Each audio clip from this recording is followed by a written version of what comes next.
โจเฮานะเจ้าที่ส่งแรงใจแรงกายตัวเองและส่งกำลังก็ตามมาช่วยทางธรรมะในเทศทางก็ได้จะนับเหมือนกันนะเจ้าอันนี้ต้องขอบคุณเป็นอย่างยิ่งเลยถึงแม้ช่วงนี้จะเป็นช่วงโควิดนะเจ้าแต่ว่าน้ำหมายนี่เปิดได้มีไผ่ไม่ไปเลยเพราะว่าน้องสาวเปิดติดโควิดเจ้าน้องสาวคนกลางเปิดติดหลานสาวเปิดติดเจ้าก็เลยโมโหใจเนี่ยใดมีตัวเก่ารอดอยู่คนเดียวขับรถกลุ่มจ่างนะเจ้าเนี่ยใส่ไผ่ไปได้นะเจ้าเนาะคนที่ขับรถจ่างติดโควิดทั้งนั้นแล้วก็ค่อนข้างจะนักป่วยเนาะก็ยังมาหายดีแต่นะเจ้าโดยเฉพาะน้องสาวคนล่าที่อยู่ด้วยกันเนี่ยเคยมีน้ำมูกไหลแล้วก็ไอเนาะไอน่าฉีดยาฉีดยาเนาะก็ยังเป็นอยู่เนาะแล้วเขาก็ต้องไปโรงพยาบาลแล้วก็ยังไปโรงพยาบาลต้องไปฉีดยาอันนี้ก็ไปแล้วเจ้าคือท็อกสุดยอดเด้อได้ยาแต่ละอย่างมาแล้วเป็นกระจายทั้งสังกัดด้วย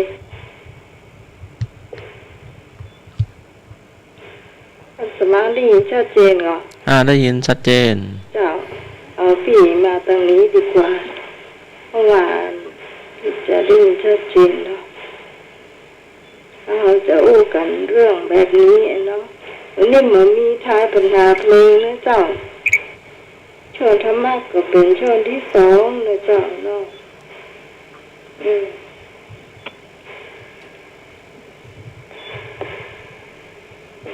จะกี้แนะนำตัวไปได้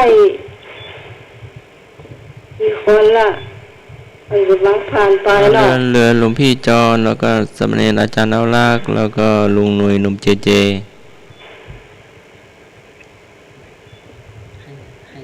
สมณเณรเอาลากเจ้าหมอเจ้าเรียนก่อนเจ้าน้องยังปูนปฏิจารหน้าปากแก้วเจ้าต่างๆประการหมายมีพระพุทธพระธรรมพระสงฆ์อันสารณะที่ฝึกของหมู่เฮาต่างหลายขอกราบไหว้สาบุญญาปรมีธรรมท่านอาจารย์ท่านพระครูสมุวิสุวัตวรกิจโจผู้อำนวยการสถานีวิทยุคลื่นพระพุทธศาสนาการศึกษาและวัฒนธรรม 104.50 เมกะเฮิรตซ์ด้วยความเคารพอย่างสูงสุดยิ่งครับผมขอกราบนมัสการท่านอาจารย์สมัครญาณศรีโลผู้ช่วยเจ้าวาดครับผมครับผมพระอาจารย์ครับผมตลอดจนถึงท่านครูบาอาจารย์พระสงฆ์องค์เน้นทุกรูปทุกองค์แล้วก็ตลอดจนถึงสวัสดีโยมพี่พิสมัยผู้ดำเนินรายการนมัสการเจ้าแล้วก็สวัสดีลุงนุยครับผมข้าพเจ้าครับสวัสดีเจเจสวัสดีเมื่อก่อนเจริญพรคณะสัตยาติโยมกลับไปจ่าดูเอาทุกท่านหลังจากที่ห่างหายไป1 สัปดาห์เขาไปอยู่กับแม่เนาะก็มาก็เติงหาสถาญาติโยมเนอะก็เติงหาสถาญาติโยมเติงเวลาแล้วก็ได้อู้ก็ได้จาก็บ่ม่วนแต่ถ่ายทอดวันนี้ไม่ถูกเลยแม่วันเป็นบุ๊กเลยไหมแล้ววันนั้นน่ะเจอสุดเจ้าเนี่ยก็เปิ้นเรียบร้อยแล้วก็เจอเมื่อเจ้าสถาญาติโยมก็ตอนนี้อาตมาภาพก็มาแล้วเนอะอาตมาภาพสามเณรรักปัญโยนานวัดสันเมืองตำบลหนองร่องอำเภอเวียงหนองร่องจังหวัดลำพูนก็มาร่วมดำเนินรายการธรรมะคลายเครียดในวันนี้ ต่อไปก็เชิญ เจ้า โยมพิ ต่อไปเป็นไอ้หนุ่ยเจ้า ได้ดำเนินรายการลำดับต่อไปครับผม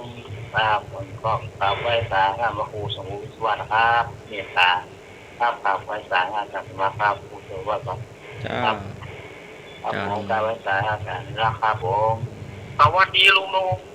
ครับสวัสดีเจครับผมครับขอบคุณครับกำนันนุ้ยครับสวัสดีสมัยนะครับ เจ้า นี่ว่าเกิดลูกองค์แล้วครับผมครับตอนนี้เป็นพม่าคัดเทศทุกท่านนะครับผมเป็นลูกผู้ช่วยด้วยครับช่วยนึกเลยคนเดียวมาแล้วครับกำลังแต่งตัวอยู่ครับครับเอานี่มาช่วยไข้หัวเรานี่นะเสาร์ที่นะบ้านของเฮาเรานี่นะครับดีครับ เจ้าต่อไปเป็นเจเจ้า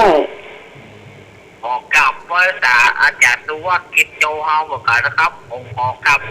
ภาษาอาจารย์สมองเฮาเหมือนกันนะครับ เจ้าหนุ่มเจเจ ผมขอกลับว่าจะเน้นอวอนเหมือนกันนะครับผมขอกลับ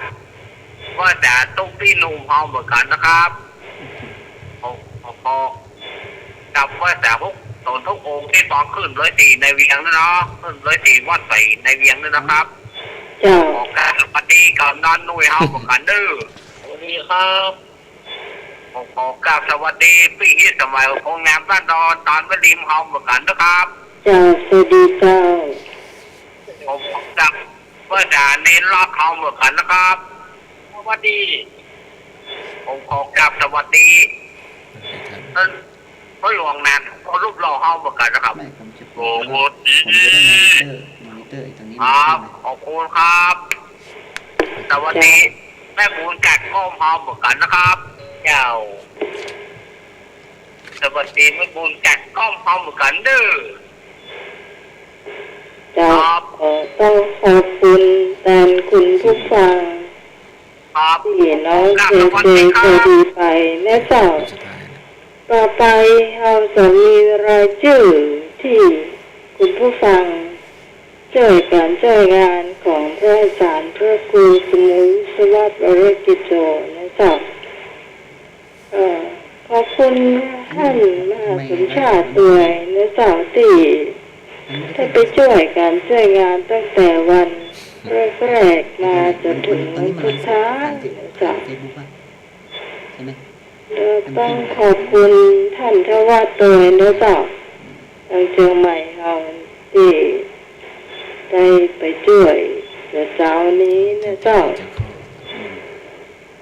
ขอบคุณอนันต์ตัวพี่ข้าครูบรรยง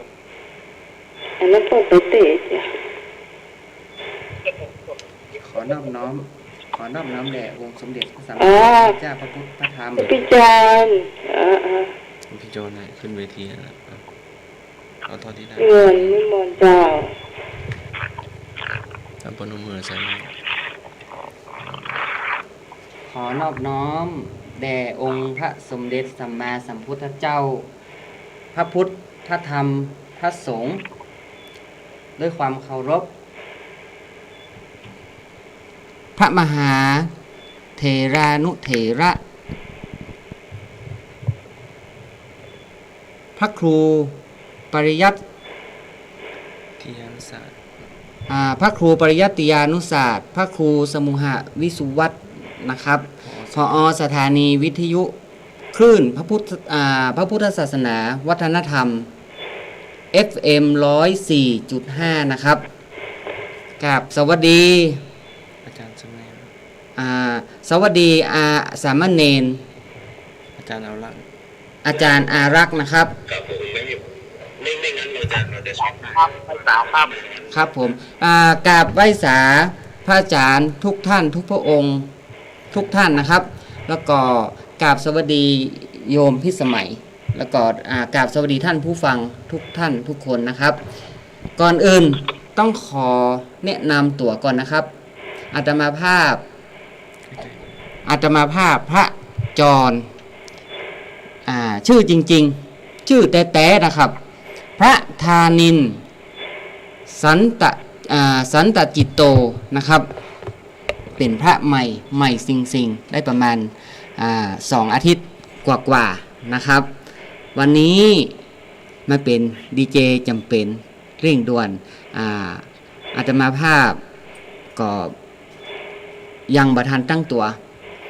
เตรียมพร้อมยังบ่ดีเท่าที่ควรวันนี้ก็ต้องขอสุมาอภัย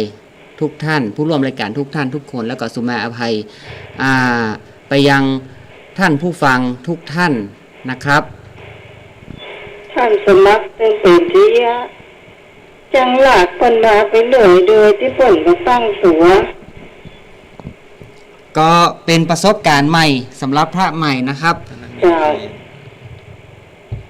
เขาก็ค่อยเรียนไปนะ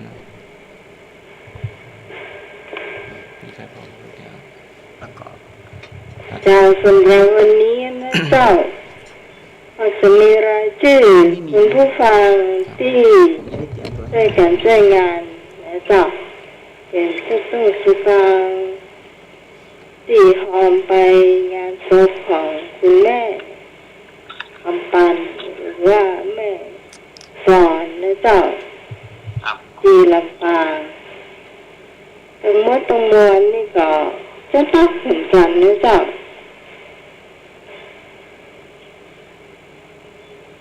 แล้วชื่ออยู่ไหนท่านสมัครรายชื่อผู้ร่วมทำบุญขึ้น FM 104.50 เมกะเฮิรตซ์ธรรมะคลายเครียดทำบุญอุทิศให้โยมแม่พระอาจารย์พระครูสโมวิศวัตวรกิจโจโยมแม่คำปันสิทธิวงศ์โยมพิสมัยสุริโยดร 1,000 บาทพระอาจารย์นิพนธ์พัทยาโน 1,000 บาทพระสมัครยานศิโล 1,000 บาทลุงหนุ่ยสว่างเมฆ 1,000 บาทแม่รัตนาพรหมใจยา 500 บาทแม่กรกลแม่กรกมลเขยกลางแม่กรกมลเขยกลางอาจารย์สมเณรเอาลาก200 บาทสตางค์ยังไม่ได้บอกเลยพี่กรกมลเขยกลาง500 บาทแม่พรป่าเศร้า200 บาทพี่พรป่าเศร้า200 บาทเจ้าแม่แก้วสุขสอนศรีนุช200 บาทแม่สุแก้วศิลาพรจากสีเตี้ยบ้านห้องปูนนะเจ้า200 บาทเหมือนกันนะเจ้าหนุ่มเจ100 บาทสมณเณรเอารอกปัญญานาม200 บาทเหมือนกันนะเจ้าครับผมน้องเจ100 บาทเจ้าครับ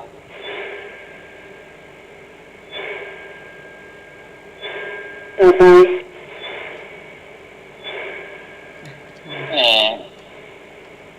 สมาธิมันจะเสียแม่บัวสร้อยเนาะแม่บัวต้อยการป่วย100 บาทเจ้าพ่อบินนีมั่งมูล50 บาทเจ้าครับพี่ตองครับผมพี่ตองปาดงสารปีหรืออันนี้ต้องมีหรือนะเจ้าคือคนเดียวกันแล้วจะไปใส่2 ชื่อนะเจ้าอันนี้เขาขุมหูจะว่าใหญ่ละชื่อซองสีจันตุนนะเจ้าชื่อแต่เปิ่นพี่ตองปาดงสารปีเนี่ยก็เลยเป็นความใดอันนี้ไอ้หน่วยต้องออกไป200เนี่ยเจ้าถ้าพี่ตองเดินโอนมาแล้ว200เนี่ยเจ้าอันนี้ไอ้หน่วยต้องใช้200แม่บุญกาก้อมให้บุญกาก้อมเจ้า200เจ้าครับเอ็มนี่ไฟได้มีถูกมันช้าว่าไวไฟมันเอ็มยังไงเอ็มเปียรีครับเปียรีต้นเตาสันกระแปง100ปีแดง100เจ้า ปีสมศรี100ปีสมพร100เจ้าครับปีลีพี่แดงพี่สมพรและปีสอนเนาะปีคนเดียวปีท่านเนาะปีท่านนี่400เจ้าแล้วจะมีละเกาะนะละเกาะหนึ่งนี่นะ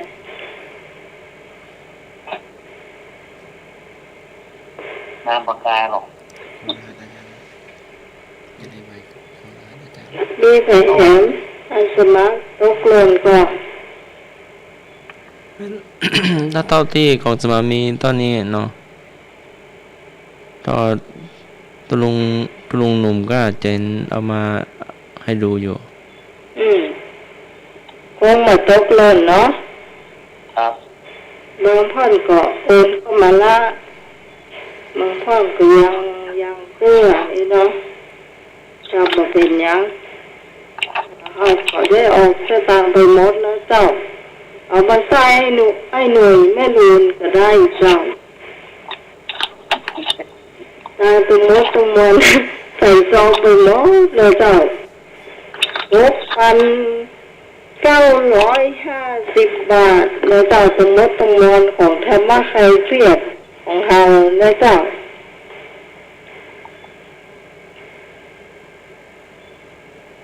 แต่น่าจะประตกเป็นลมไผ่นะเนาะครับนี่เฮายังมาถึงซาคนค่าเนี่ยแต่ว่าของถ้ามหาสมชาตินี่เปิ่นมีเป็นกับ40แล้วก็เพราะว่าของเปิ่นมันจะประมาณ200ของ100ของเนาะครับเพิ่นก็ได้น้อยแล้วเอาไปน้อยเอาไปรวมกันนี่ก็ได้13,000ปลายได้เจ้า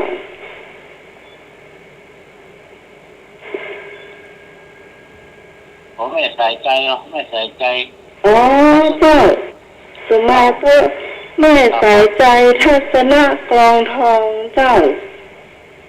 100เจ้าแต่หนูอันนี้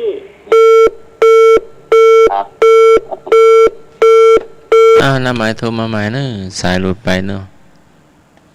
สายหลุดไปเนอะ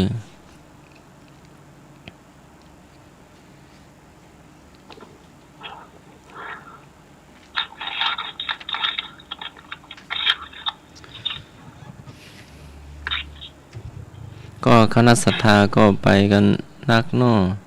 ทางครูบาอาจารย์นักจัดรายการเนาะ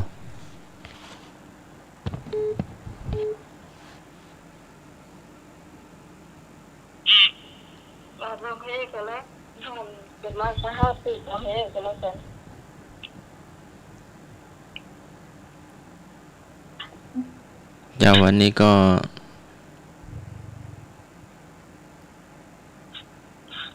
เอาสำเนียงอาจารย์รักว่าไปก่อนเนาะติดต่อโยมพิสมัยก่อน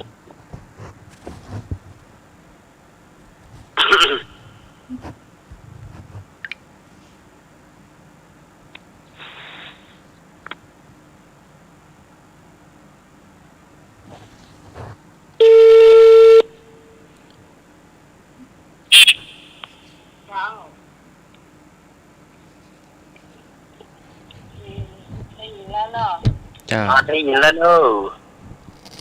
เจ้าทีนี้เรียกว่า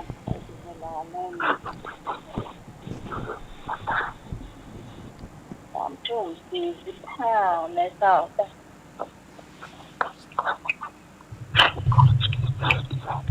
สมัครไปได้การสมัครไป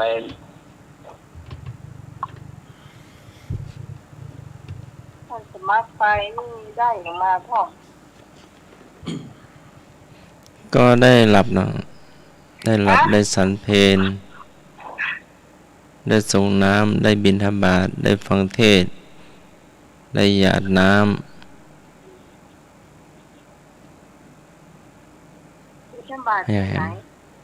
บิณฑบาตแถวบ้านปงใต้นะเจ้า เป็นบินหมู่บ้านเขาเป็นวงกลมก็บินอ้อมมาที่เดิมมาเจอวัดเหมือนเดิมอะ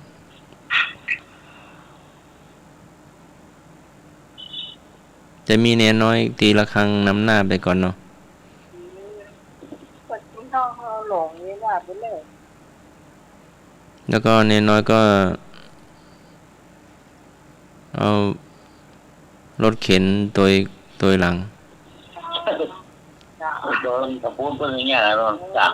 ม่วนงามเราว่าถ้ามาตังวันสี่นี่ใช่ละคำบอกต้องขออนุญาตนะครับ มันเป็นความคิดของอาตมาภาพ ทุกครั้งที่อาตมาภาพเดินทางอาตมาภาพจะต้องพกบาตรไปทุกที่ตามกิจของสงฆ์ที่องค์สมเด็จพระสัมมาสัมพุทธเจ้าทรงบัญญัติไว้10ประการนะครับ ใน1ประการนั้นคือทุกวันพระสงฆ์องค์พระเจ้าต้องบิณฑบาตเลี้ยงชีพอาตมาภาพเลยต้องพกบาตรไปตวยนะครับครั้งนี้ก็ต้องขอบพระคุณทางวัดเจ้าภาพนะครับที่เปิ้นจัดน้องเนนนำทางแล้วก็มีบริการรถเข็นตามหลังครับทำให้คณะพระสงฆ์ที่ไปบิณฑบาตวันนี้บ่ได้หลงในหมู่บ้านปงไต้นะครับก็สร้างความแตกตื่นให้กับเจ้าบ้านตังปุ้นพอสมควรเนาะว่าวันนี้มีแปลกมีพระสงฆ์2รูปเดินบิณฑบาตหน้าตาแปลกๆนะครับเป็นที่ตื่นตาตื่นใจก็เจ้าบ้านก็เฝ้ามองดูครับก็พอเดินเข้าวัดเปิ้นก็ถึงบางอ้อว่าเป็นคณะสงฆ์จากวัดฝ่ายหิน2รูปที่ปฏิบัติกิจของสงฆ์ได้ครบถ้วนสมบูรณ์แล้วในวันนี้นะครับสิ่งที่ได้มันน่าจะเป็นแบบนั้นนะเจ้าถ้ากิจของสงฆ์ตื่นมาไม่เช้าเนาะสาธุครับต้องไปโปรดเมตตาสาธุชนเนี่ยเจ้าเนาะสาธุครับเพราะว่าบางคนเนี่ยบ่สามารถไปวัดได้ก็ต้องใส่บาตรหน้าบ้านของตัวเก่าแล้วเจ้ามันง่ายดีเจ้าครับแม่นแล้วครับบุญทำได้ทุกที่นะครับครับตอนนี้เฮามีพระสงฆ์องค์เจ้าที่เข้าใจและเอื้อเฟื้อต่อญาติโยมที่เปิ้นอยากทำบุญนะครับบางคนเปิ้นก็ป่วยบางคนเปิ้นก็ลุกเหินเดินบ่สะดวกนะครับก็ได้โปรดญาติโยมถึงที่ถึงถิ่นนะครับถ้าบ้านไหนเนี่ยมีพระบิณฑบาตทุกวันก็จะรู้ว่าวัดนี้มีการบิณฑบาตทุกวันเนาะหรือว่ายังสมมติว่าทางบ้านสี่เนี่ยมันกว้างอย่าง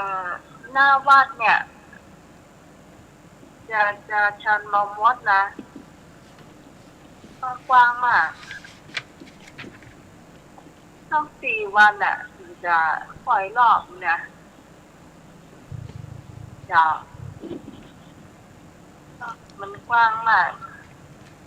มันจะต้องมีพระอยู่สักประมาณ40ขึ้นไปจะถึงจะบิณฑบาตทุกวันได้นะแบ่งกันเป็นสายไปอ่ะแต่ว่าถ้ามีพระน้อยเดียวก็คงจะต้องไปจังการวันหนึ่งเจ้าหนึ่งก็ไปทางสายใต้กันวันหนึ่งเนี่ยก็เป็นท้องนอกใต้นอกเหนือกันเมืองหน้าวาดเนี่ยโอ้มันกว้างเจ้า ว่าจะอยู่กลางหมู่บ้านเจ้าแล้วแต่บ้านขอนะ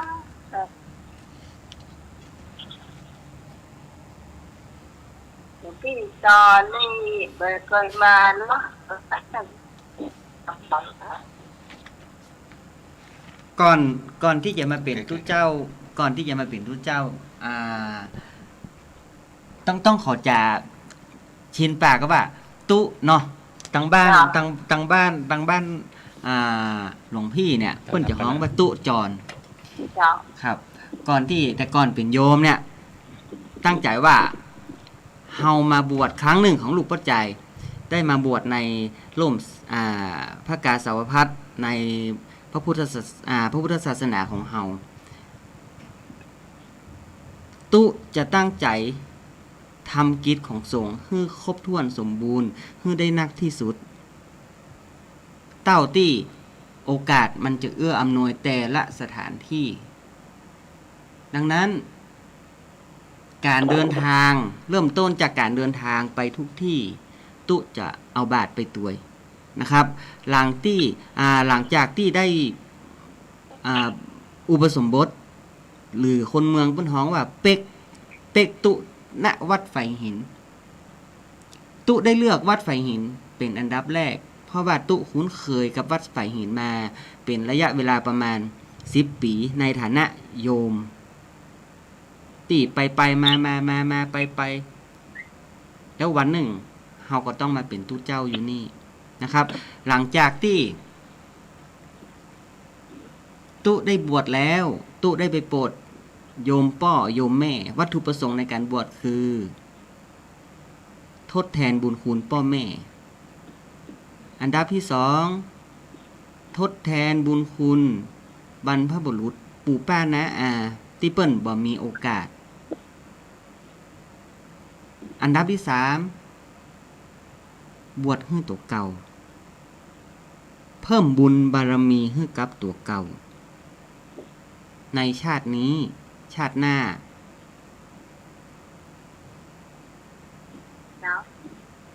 นะครับขออนุโมทนาด้วยแม่เจ้าสาธุครับมีผลดังใจปรารถนาและก็ขอไปตลอดรอดฝั่งเหมือนกับว่าเอาเรือข้ามน้ำนะเจ้าแล้วต้องไปให้ถึงฝั่งเรื่องให้ได้นะเจ้าสาธุครับหลังจากที่บวชแล้วไปโปรดโยมพ่อโยมแม่ณต่างจังหวัดนะครับเนาะอยู่พื้นเพเดิมเป็นคนแม่เสรียงก็ต้องไปโปรดโยมพ่อโยมแม่ที่แม่เสรียงนะครับวัดตังปุ้นพระสงฆ์องค์ข้าเจ้ามีบ่หลายเจ้าอาวาสก็ชราภาพแล้วรองเจ้าอาวาสก็ชราภาพแล้วตุไปอยู่บ้านตุต้องบิณฑบาตทุกวันเดินไปกลับประมาณ 4-5 กิโลเพื่อไปโปรดโยมทางบ้านความประทับใจในครั้งแรกที่เฮาบ่คิดบ่ฝันว่าเฮาเป็นตุแล้วจะมีญาติโยมรอใส่บาตรเฮาชนิดที่ว่าขนปิกปอบ่ไหวบินทุกวันไหนไม่บินวันนั้นป่วยแต่อาตมาภาพก็บอกเคยป่วยในช่วงที่เป็นพระสงฆ์ของพระเจ้านี้หลังจากเสร็จกิจตรงนั้นเสร็จภารกิจตรงนั้นก็มาจำวัดไฟหินประจวบเหมาะกับช่วงที่โยมแม่ของพระอาจารย์วิสุวัตรท่านมรณภาพท่านเสียไปแล้วเนาะสิ้นบุญไปขอสุมาอภัยก็ได้ไปช่วยพระอาจารย์วิสุวัตรสิ่งที่ได้จากตรงนั้นเฮาไปหูประวัติของท่านพระอาจารย์วิสุวัตรประวัติทางสงฆ์ทางธรรมท่านได้บวชทดแทนบุญคุณพ่อแม่จนถึงทุกวันนี้ซึ่งเป็นที่น่าภาคภูมิใจสำหรับญาติพี่น้องพ่อแม่ของเปิ้ลต้องโมทนาบุญกับเปิ้ลด้วยนะครับ ญาติพี่น้องก็ได้เด็กได้ดีเหมือนกันหมดแต่เจ้า ถูกต้องแล้วครับ เป็นผอ.ก็มีเป็นครูบาอาจารย์ก็มี เจ้า ครบถ้วนสมบูรณ์ คือวิวเจ้าที่ไหนขอเนาะ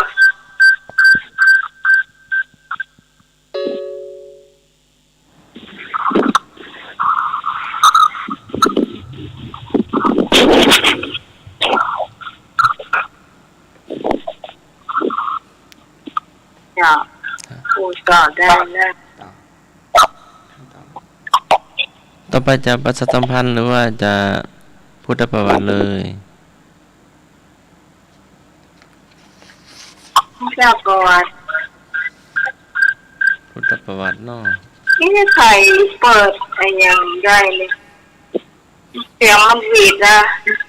ถ้าเปิดลำโพง เจ้า ก็ ก็เอาไม่หนีหางอ่ะนะ ถ้าเปิดลำโพงก็ฮึกกดลำโพงลงเนอะ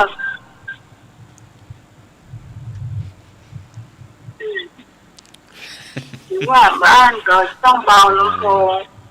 ขอสักที จะดีเนาะ วันสัก2 รอบก็ได้ โยน ฮะ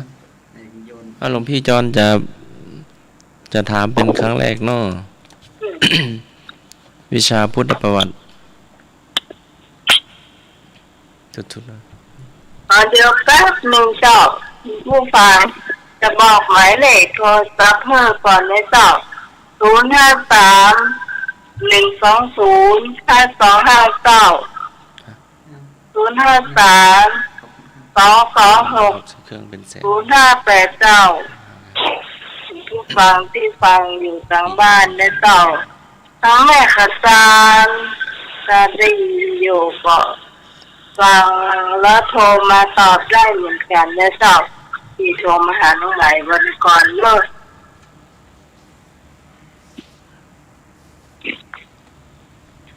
พี่หมอนเจ้า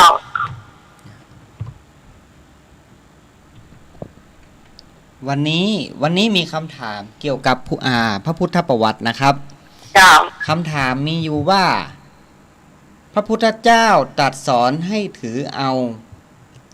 พระราทะเป็นแบบอย่างในเรื่องใด ขอทวนคำถามอีกครั้งนะครับ พระพุทธเจ้าตรัสสอนให้ถือเอาพระราทะเป็นแบบอย่างในเรื่องใด วันนี้เรามีตัวเลือกให้ตอบนะครับ กอไก่ ว่าง่ายสอนง่าย ขอไข่ พูดเพราะ คอควาย อดทน งองู ขยัน วันแถมรอบเจ้า ขออนุญาตทวนแหมรอบนะครับคำถามพระพุทธเจ้าตรัสสอนให้ถือเอาพระราทะเป็นแบบอย่างในเรื่องใด กอไก่ว่าง่ายสอนง่าย ขอไข่ พูดเพราะ คอควาย อดทน งองู ขยัน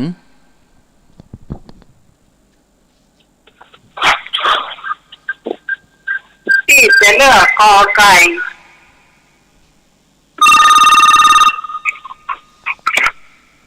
เลือกกอไก่เนอะเจ้าเจ้าไงเจ้าสายก็สมัครเจ้ารอไม่ฟ้าสุกี้ใหม่สุกี้จอเจ้ารอไม่ฟ้าสุกี้เจ้าเจ้าเจ้า เจริญพรญาติโยมค ส รับ วัสดีด้วยเจ้าไก่เด้อเจ้าไก่เนาะเจ้า โทรเข้าห้องส่งเนาะ เจ้า เพราะว่าเครื่องท่านสมัครอยู่ในสาย4 สายเนาะ ถ้าจงพูดเลยไอ้เนื้อ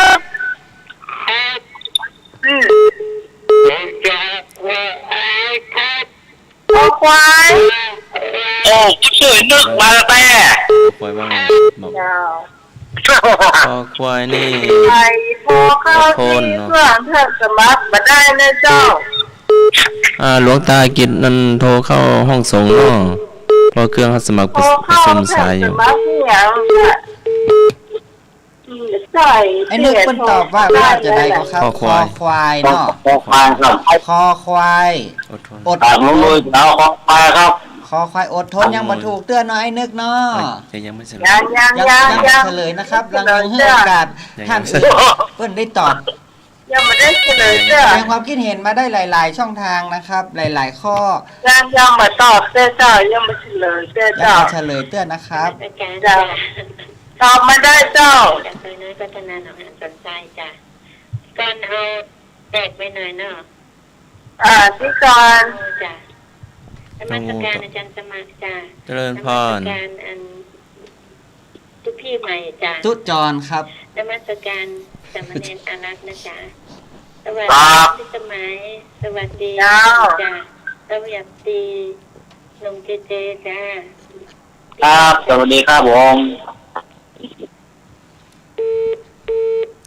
กดวาง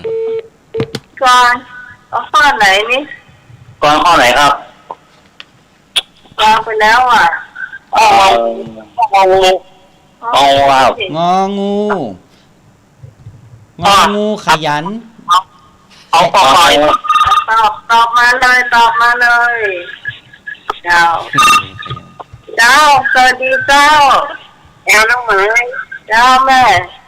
ขอตัวไหนเนี่ยกอไก่เนาะ ไป เจ้า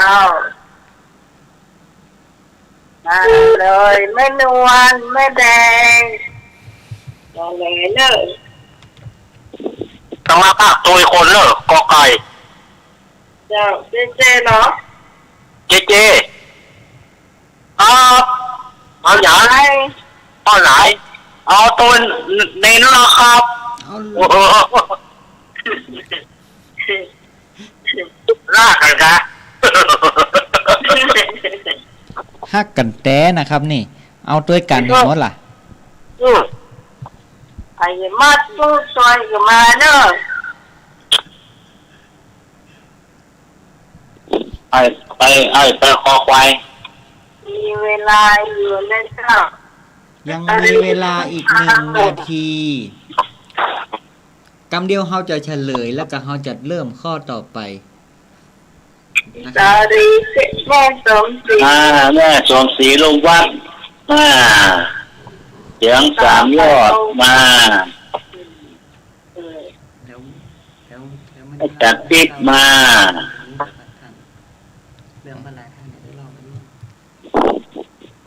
โอ้แม่สุรีหรอกสุรีบอดสร้างหรอก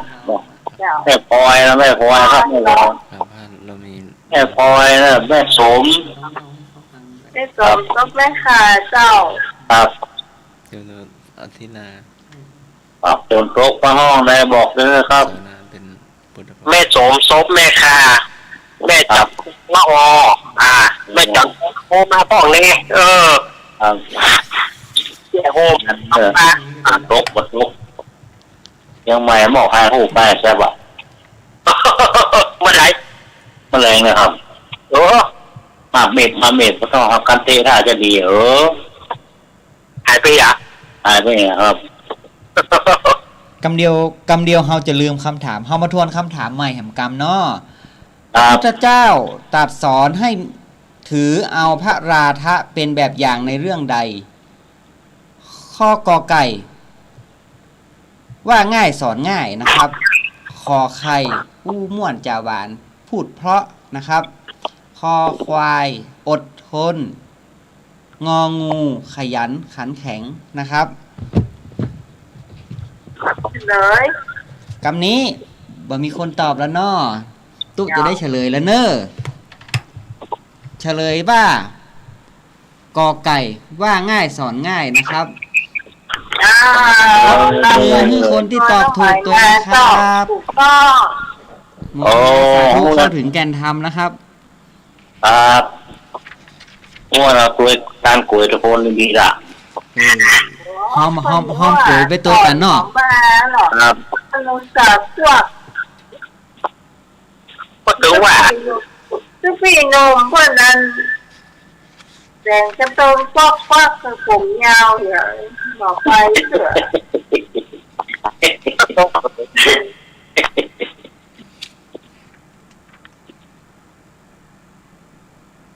ข้อต่อไปใครจะถามท่านสมาชิก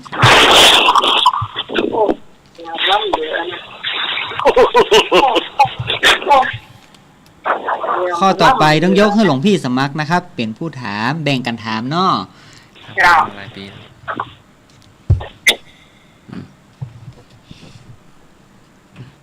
มันต้องโยนกันไปกันมานี่แหละมันถึงจะสนุก ผู้ใดทูลอาราธนาให้พระสัมมาสัมพุทธเจ้าแสดงธรรมโปรดหมู่สัตว์ก็พระอินทร์ขอพร้าวมหาพรหมขอปฏิการพรหมงอสหัมบดีพรหมผู้ใดทูลอาราธนาให้พระสัมมาสัมพุทธเจ้าแสดงธรรมโปรดหมู่สัตว์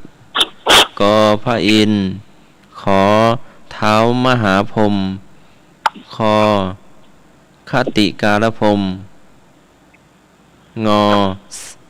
สหัมบดีพรหม เอางูเจ้าง องูเหมือนกันเนอะ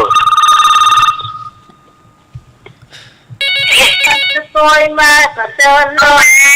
เจ้างูเจ้าถามไปดี โย งู ม เจ้า สมัยก่อนนึง เอางูเนาะ รับสาย เจ้า เจ้า เอาขอบมาเลย สายห้องส่งสายห้องส่ง ไป ตอบ ต้องส่งเจ้า ครับงองูเนาะ เจ้า จ้าพี่กรณ์ งองู จ้าเจ้าจ้าสวัสดีเจ้าจ้าน้องหมาเจ้าไม้เสียงตลาดหลวงตัวเจ้าอ๋อนี่ตัวจันอายุมาเลย เปิดห้องเนาะ คุณชาววง หนุ่ยเอาอะไรหนุ่มเจเจเอาหยังอาจารย์เอาลักเอาหยังตอบได้เลย งองูทุกคนนะครับตามกล้วยทุกคนนะผมว่าไปตะกี้แล้ว ผมว่างองูกี้ละงองูครับ หนุ่ม เจ๊เอาอย่างเจ๊นะรับเลยฮะเอากก่อยครับโอ้โห เอากอกะเนาะ โอ้ยกอกะนะโมกะ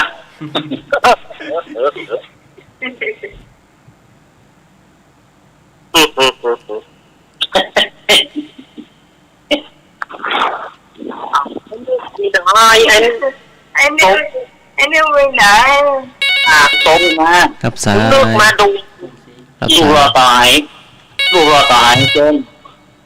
กดนิ่มๆหน่อย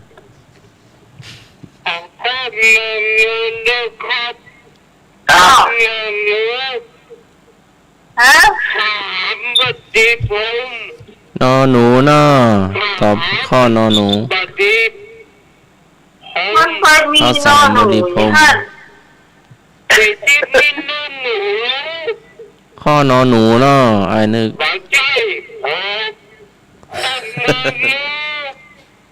งองู งองู งอ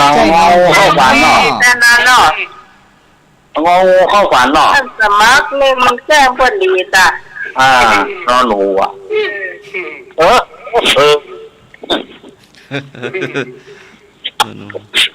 ที่ตองปาบุญสารปีเนอะตอบมาได้เจ้า ครับ สารีพระเจ้าแน่เจ้า แม่ดวนแม่แดงแม่บัวเขียวบัวแดง แม่บัวแม่แดงเจ้า ถ้าสายไหนมา ตนขี่ลูกวัดเนอะ พูดก่อน เจ้า ถ้าเอาสายไปทางน้ำไม้ก็ มา ให้ทางน้ำไม้รับก่อนถ้างั้นมัน พอไข่ถึงงองูเข้าฝันพอไข่โกง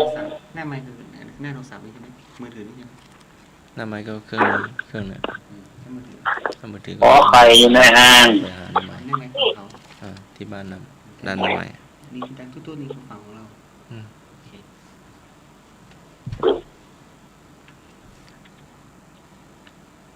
เลขโทรศัพท์ที่คุณผู้ฟังจะโทรเข้ามาได้ในเจ้า053 1205259 053 226 0589แม่อาจารย์นะเจ้าวันนั้นโทรมาถามขอโทรเข้ามาตอบได้นะเจ้า สองเบอร์เนอะ2 เบอร์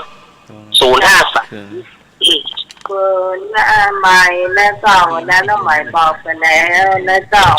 ครับ เสาร์อาทิตย์ก็สามารถโทรเข้ามาได้2 เบอร์นี้นะเจ้า 053 120 525 เจ้า และ053 226 058ครับโทรเข้ามา2 เบอร์2 เบอร์เนี่ยของเราเบอร์อะไรนะ053เลยนะ 226058 โทรเข้ามาได้บุญกับบุญนั่นน่ะน่าจะได้บุญกับบุญแล้วพูดนี่เป็นข้าวใช่เนี่ยครับมันถูกในวันวิสาขบูชาไปจะไปเวียนเทียนที่ไหนนะเล่าก็กันฟังเมื่อวันถูกนะครับเขากันฟังพื้นเนี่ยเล่าฟังว่าพระพุทธจะไปเวียนเทียนที่ไหนครับมีใครก็จะได้เฉลยใครได้ไปข้อต่อไปนะเจ้า ครับ วันพุธบ่มีที่ไปเวียนเทียนดังใดก็เรียนเชิญวัดไฝหินนะครับเมื่อค่ำเราจะมีพิธีอโหสิกรรมณวัดไฝหินนะครับ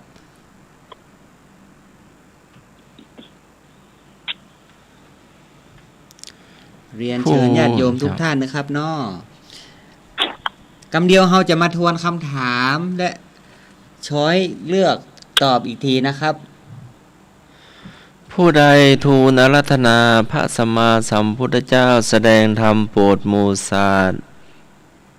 ต่อพระมีอยู่โอ้มีสายเข้าอยู่สาธุครับสายเข้าเนาะสวัสดีเจ้าครับสวัสดีครับเจริญพรครับผมครับอันนี้ผมโทรจากเชียงรายเลยครับโอ้ไก่แต่นอทั้งเป็นในพ่องทั้งปุ้งฝนตกก็ครับแรงนี้วันนี้ฝนตกโต๊ะครับผมชื่อหยังครับโยมชื่อหยังโยมแนะนำตัวได้เลยครับผมชื่อพรซักครับผมโอ้ไอพรซักส่องแสงก่อนนี่ครับวันนี้ผมมาได้น้ำน้องของพี่ซองนะครับโมทนาสาธุครับครับตอนนี้ผมฟังทางโทรศัพท์ตัวพี่ซองครับผมครับผมขอท้ายด้วยครับท้ายข้อที่1ครับขอไก่ครับผมเจ้าครับครับผมเจ้าสวัสดีครับเจ้าเจริญพรกำเดียวมาลุ้นฟังคำตอบกันเนาะครับผมครับสาธุครับ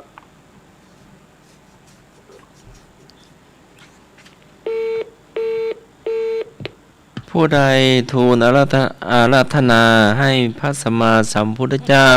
แสดงธรรมโปรดหมู่สัตว์ต่อพระสหัมบดีพรหมมาจุรกาธิปตินะคะก็แม่ร่วมแม่นเจ้า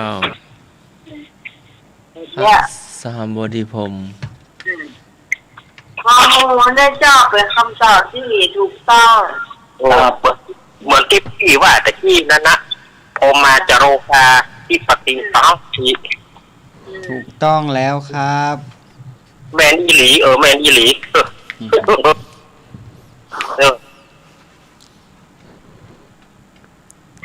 เฮามาเริ่มข้อต่อไปก็ว่าจะมาเล่าเรื่องวันนี้สู่กันฟังหลายๆเรื่องที่ไปพบไปเจอมาโยมป้าพี่สมัยมีเรื่องที่จะเล่าให้ต่างผู้ฟังต่างบ้านฟังก็ครับ วันนี้ว่าไปเจอไปพบอะไรอย่างมาพ้องเหตุการณ์ในชีวิตประจำวัน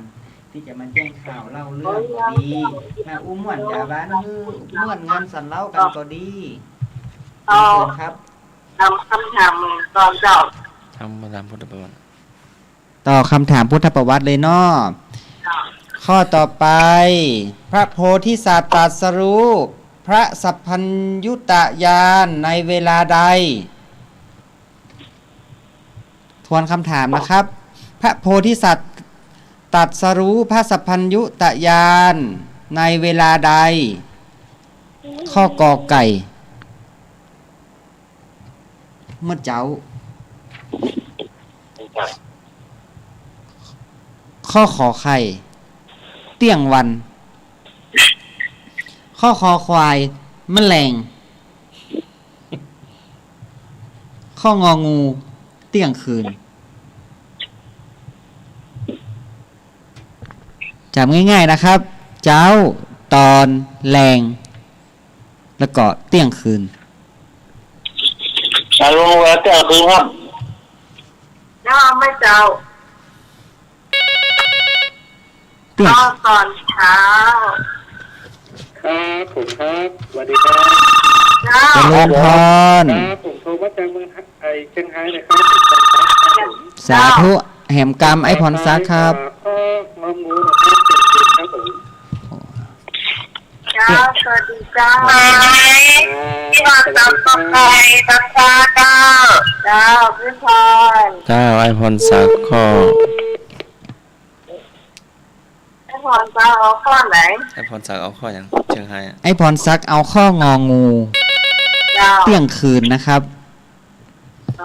เจริญพร สมัยกอไก่พี่พรกอไก่ไม่เจ้า ข้อกอไก่นะครับกอไก่เมื่อเจ้า กอไก่ กอกไก่ โอ้ พันสามละเสียงเมื่อเจ้าล้นหลามเลยเนาะ สามพันเนาะเน้นข้อไหน ขออยู่ด้วยคนเถอะ นะอันเดียวคนได้ชื่อ ขออยู่ด้วยคน สวัสดีเจ้า ฮัลโหล เจ้า ไอ้ครับ นะ เดี๋ยวสายทางนู้น เหรอ เสร็จแล้ว 6 ทุ่มไงเที่ยงคืนไง สายเขา หก คุย ทุ่ม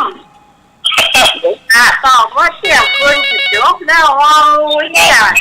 เขา เขาทุ่มเลย ว่างูเนาะตรงตาตรีเนาะว่างูเนาะ ลูกตาจี โอเค สายต่อไป หลวงกับหลวงตาเนาะ กดเลย ขออนุญาตสายต่อไปนะครับ เจริญพร สวัสดีครับ เจ้าว่าได้ เที่ยงคืนครับ โอ้เตี้ยงคืนเลยครับเนาะ กันละ เตี้ยงคืนนี่ก็มี3ท่านนะครับที่เอิ้นสายเข้ามา เที่ยง ไม่ได้เที่ยงรูน เที่ยงคืนอยู่มีหลายคน เที่ยงคืนแน่นอน ไอ้หน่วยคนนำเนาะ ครับ เมื่อเจ้าก็หลายคนนะครับ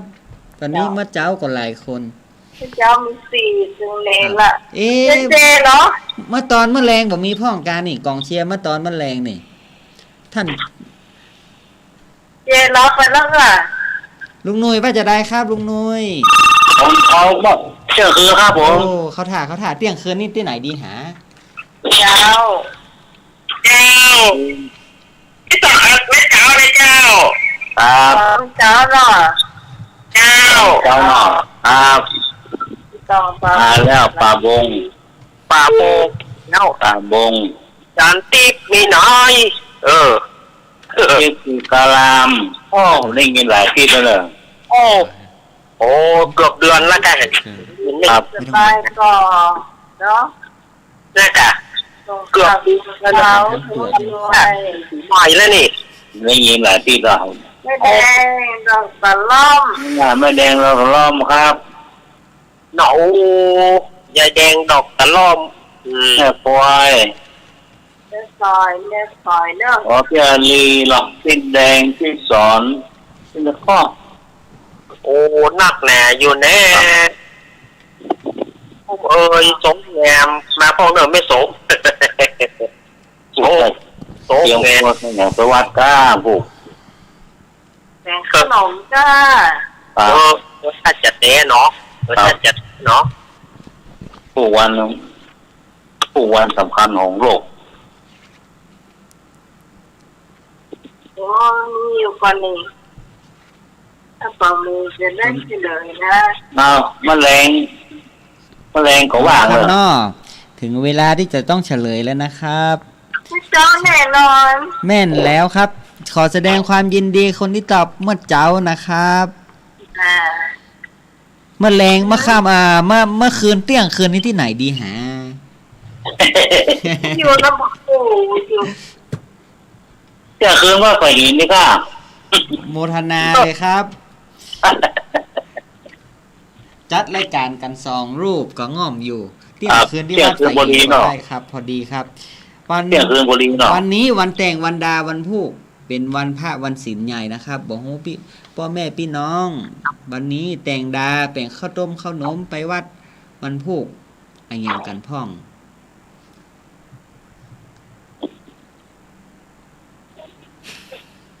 แบ่งฟังกับฟังเนาะต้มขนมเอาปลา บางที่ก็ยังฮักษาเหตุฮักษาหอยคนเมืองเฮาอยู่ เจ้าที่พรแปะขนมจากก็เตรียมไว้เหล่านี่นะ ครับ เป็นของกู้กันมาตั้งแต่น้อยกับวันพระวันศีลคือขนมจ๊อกนะครับเนาะคนเมืองพ้องขนมจ๊อกบุฮู้ว่าบัดเดียวยังมีอยู่ก่อครับตังคนเมืองเฮานี้ยังมีอยู่ มีครับมี เนาะขนมจ๊อกข้าวหนมเตียน ครับ ครับ แต่ที่หายไปเมื่อปีใหม่เมืองแล้วมานี่กับขนมปาดนี่ก็หายไปแล้ว โอ้ นะ มี ขนมปาดยังมีอยู่ครับแม่ ข้าว โอ้ บัดนี้ ยัง มี เข้า ขน ได้ มคนเขาขนมกองตึง อ๋อ แม่นแล้วครับ เอาไปตองตึงห่อ อ๋อ ก็ใส่น้ำอ้อยใส่ถั่วดินใส่ง่ายนะ โอ้ คล้ายๆข้าวมัทุปายาตครับผม แต่ว่า ครับ อาจจะใช้แป้ง การทำก็เหมือนข้าวมัทุปายาตต้องมีความฮักความสามัคคีกันในหมู่คณะในการทำนะครับเนาะเพราะว่าการทำขนมปาดนั้นน่ะ มันใช้วัตถุดิบหลายอย่าง มีถั่วดินมีงาขาวงาดำช่วยการกลคนเดียวก็กลบ่ได้ยิ่งกลไปก็ยิ่งเหนียวนะเหมือนความฮักความสามัคคีที่เฮากลให้มันเข้ากันนะครับ เอาต่อไปก่อนเลยเจ้า ใครเครียดข้อต่อไปตังใดดีครับ พระอาจารย์สมัคร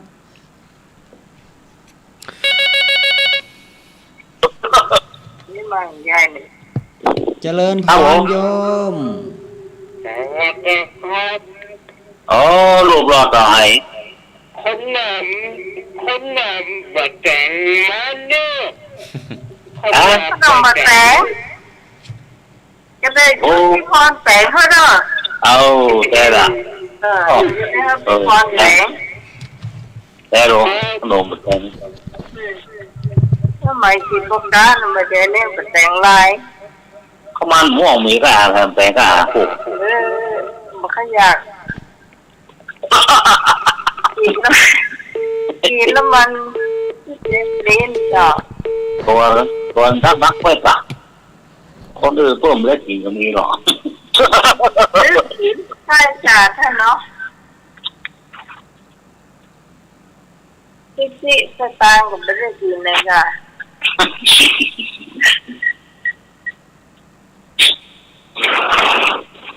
เจ้าถามโดยมา พระมหากัสสปะเลิศในทางไหนมีผลงานที่น่ายกย่องอย่างไรไม่มีข้อให้เลือกเนาะเลิศในทางธุดงค์3มีอะไรบ้างธุดงค์3ข้อเนาะพระมหากัสสปะเลิศในทางไหนมีผลงานที่น่ายกย่องอย่างไรใบให้หน่อยเลิศในทางถือธุดงค์3น้าหมายตอบอยู่ป่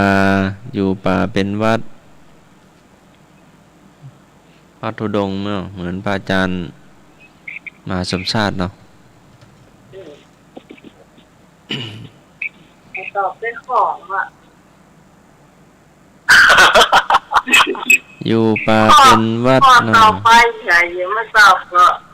เจิญเจ้า ชื่อว่าโอ้นี่ว่า เล่น2 ข้อ จ้าหน่อยเจ้าเป็นน้องหมายฮะเป็นน้องหมายไม่ต้อง ตัวน้ำไม้แม่บุญเนอะ แม่บุญแม่บุญตัวน้องใหม่ทางปุ๋ยเนาะ เจ้า เขาหมายอยู่ป่านี่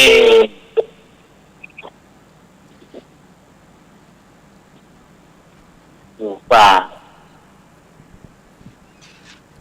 ตัวน้องใหม่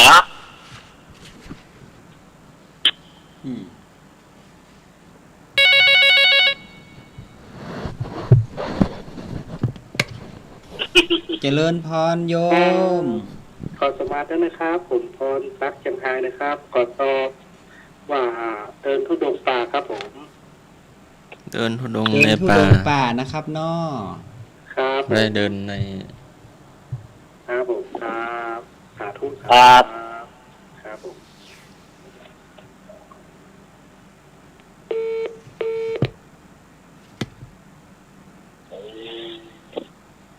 ไปอยู่เกิดป่าเดินน้องใหม่ นักธรรมชั้นเอกวิชา ดู พุทธประวัติ ทำกันเด็กขอดูน้องจันทวาบ่มันล้ำมันเนี่ย แบบไม่มีข้อให้เลือกแบบถามคำถามเดียวแล้วก็ตอบ ตอบ คำ เล ถาม ย มีอยู่3 ข้อบ่ได้ ตัวตีนะกะ ตัวพี่น้ำไม้ก็เหลืออยู่2 ข้อเนาะ ตัวตีนั่นนะ ตั้ง2 ข้อกันนะฮะ นี่ที่เลย อาจารย์สมณเณรเอาลัก แล้ว เอา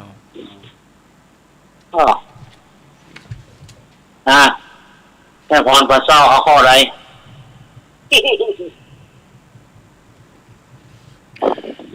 ที่ก่อนพรกำมลเอาข้อใด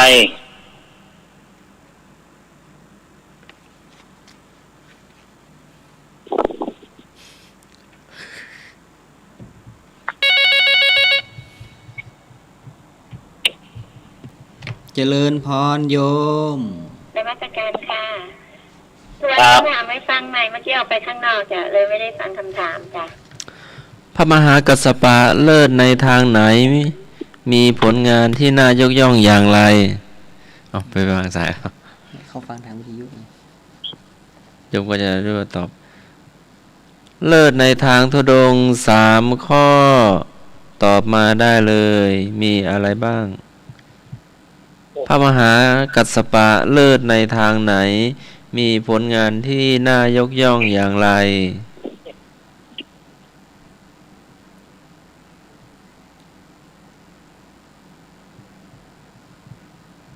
เลยใบ้ให้หน่อย เลิศในทางถือธุดงค์3จะมีอยู่3 ข้อน้ำไหมนำมาแล้วเนาะอยู่ป่าเป็นวัดเอาพี่กรกมลตอบมาได้เลยใบให้เห็นก็ได้ที่เล่าไปก่อนหน้าเนี่ยที่หลวงพี่ใหม่หลวงพัดจรนะเนาะ เจริญพรโยม มาตรการจ้ะอยู่ป่าเป็นวัดจ้ะ อยู่ป่าเป็นวัดเห็น2 ข้อได้ก่อน เคยฟังแล้วอ่ะแต่จำไม่ได้อาจารย์ บิณฑบาตเลี้ยงชีพ อะไรนะให้อยู่ มันเป็นอะไรนะ ผู้จงให้อยู่จากบ้านประ บิณ มาณ ฑบาตบิณฑบาตเลี้ยงชีพ เส้นหรือ20 วันอะไรประมาณนั้นนะจ๊ะแล้วก็อะไรอีกอย่างไม่รู้จำไม่ได้ ไอ้หนุ่ยอยู่ที่วัดไอ้หนุ่ยทำไมไม่ตอบ ตอบแล้วครับ ก่อนใช่ไหม ตัว เจ้า เปิดครับได้ไหม ได้ ทาย3 อย่างเลย ฮะ ให้ก่อนเอาลูก อะ ตา ไรนะ ได้แหละ อะไรนะคะ คนสามอย่างไม่ได้แต่ก็บอกสามอย่างอาจารย์มาบอกอ่ะ ตอบมาเลยค่ะ ตอบมาเลย ได้ไหม ได้เลยตอบมาเลย ตอ ค่ะ บยากเลย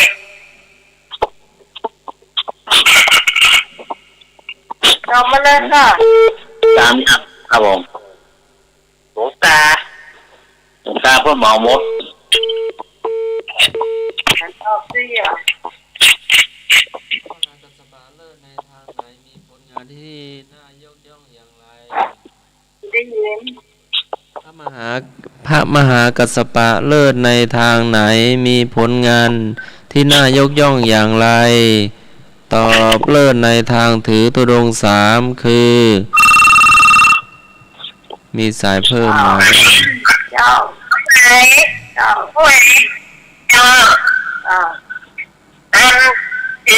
อยู่ป่าเป็นวัดเป็นพระบาเลี้ยงที่เป็นวัดแล้วก็ถือเอาสุกุลเป็นวัดเจ้าครับ เลิศในทางถือธุดงค์สามคือถือผ้าบางสกุลเป็นวัด 2. บิณฑบาตเป็นวัด 3. อยู่ป่าเป็นวัด ถูกทุกคนผลงานที่น่ายกย่องเป็นประธานในการทำสังคายนาครั้งที่ 1ถูกทุกคนบางข้อเนาะบางท่านก็เอาตัวหน้าไม้บางท่านก็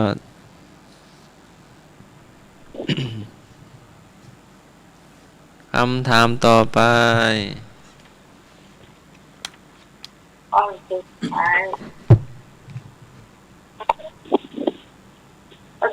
าย สดทิยภาพสดทิยภาพ คำถามข้อต่อไปนะครับ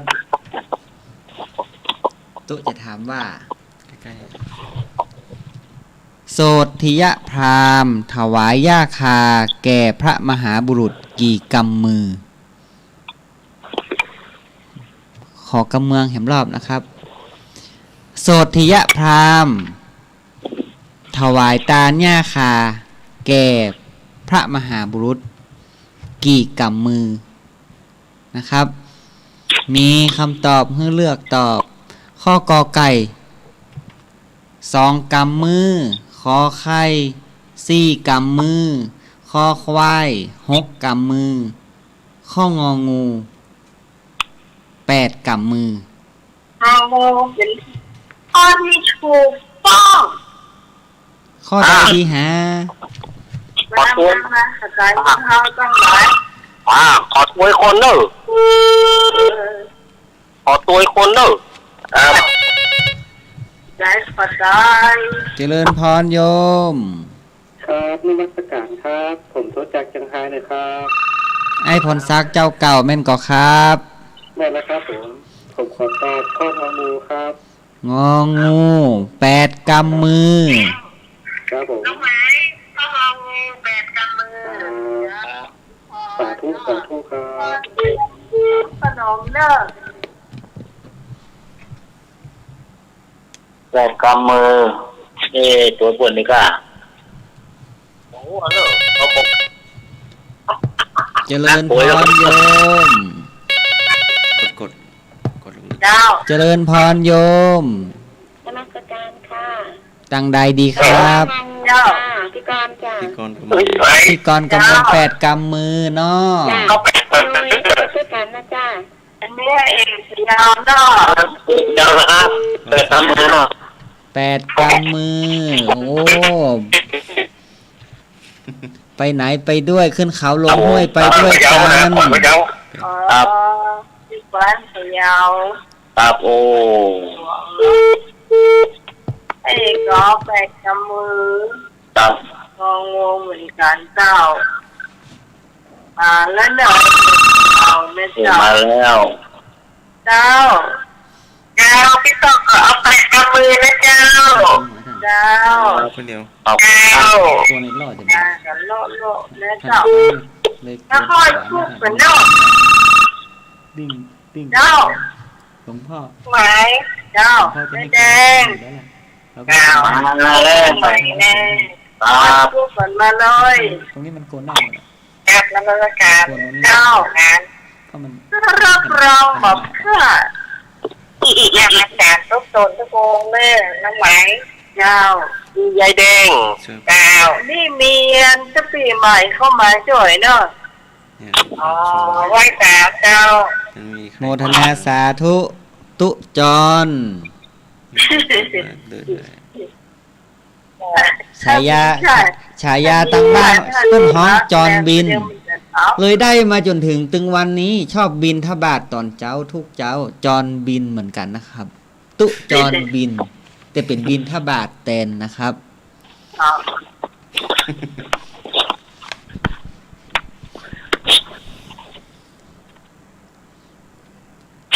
อันนี้ตอบ ผู้ฟังที่จะตอบเจ้าโอ้นั่งเหมือนกันเนาะ แต่นี่เสียงข้างมากไปตัง8 กำมือจะถูกกันก็หา รับรองไม่พลาด เฉลยเลยนะครับ เจ้า สมหวังทุกท่านครับ8 กำมือตบมือให้คนเก่งตัวครับ ครับ เจริญในศีลเจริญในธรรม ข้อต่อไปหลวงพี่สมัครว่าจะใดดีครับ ถามต่อเลย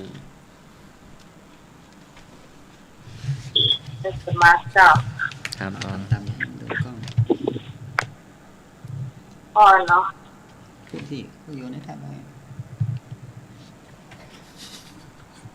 จงระบุชื่อพระสาวกผู้ที่บวชดด้วยเหตุต่อไปนี้ ก็บวชดด้วยศรัทธา ขอบวชเพราะจำใจ ขอบวชตามเพื่อน งอบวชเพราะเห็นโทษของการครองเรือน จงระบุชื่อพระสาวกผู้ที่บวชด้วยเหตุผลด้วยเหตุต่อไปนี้ ก็บวชด้วยศรัทธา ขอบวชเพราะจำใจ ขอบวชตามเพื่อน งอบวชเพราะเห็นโทษของการครองเรือน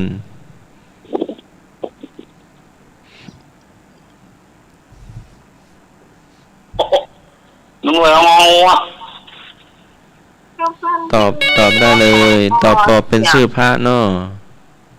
ตอบเป็นชื่อพระ เจริญพรโยม สวัสดีครับ ผมพรพัฒน์จากเชียงรายนะครับ ทุกทิศว่าเป็นหยั พรศักดิ์เก่าง นอ ครับนวัตการครับผมขอตอบข้อกอไก่ครับผม ไอ้วันซักตอบข้อกอไก่ ครับสาธุสาธุสาธุครั โม บ รณาสาธุครับ ครับสวัสดีครับ กอไก่จง เอา เอา เติมชื่อพระใส่เนื้อบทพ่อศรัทธาแล้วก็เติมพระสาวกใส่อย่างเช่นว่าเติมหลวงพี่จรน่ะพระจรน่ะ เอาคอไก่เลยพ่อศรัทธาแล้วไข่ เนี่ย ข้อต่อไปสลับกันครับ อ๋อจ้า โอเคป่ะ จ้าแม่ได้ชื่อแม่ได้เสียงไอ้ดุไอ้หนุ่ยแม่จะดุ้งครับนะ โอ้ ให้เขาเติมใส่บุตรศรัทธาให้พระนะ จะดุ้ง บทจำใจพระ ข้อของท่านการ จะดุ้งไปเลยไอ้เลยเลย ครับ ใจเย็นเย็น เจริญพร กดลึกๆนะกดแน่นๆนะเน้อหลวงพี่จรเนาะ เจริญพร สวัสดีครับ ครับผม โทรศัพท์ ครับ กอไก่เนาะ ไก่นอบ วชด้วยศรัทธา ถูกรองถูกรองเอา บวชด้วยสถานนี่คือไผ่ คือผ้าหยางบวชด้วยศรัทธาเฮิ่นถามมานะ ที่สถาก็คือหากินหากินเอาพันเดียวพันเดียว ฟังหูเรื่องอ่ะ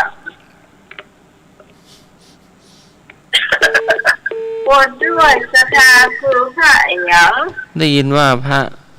พระบิณฑบาตก็ นั่น หรือว่าพระอาชาบิน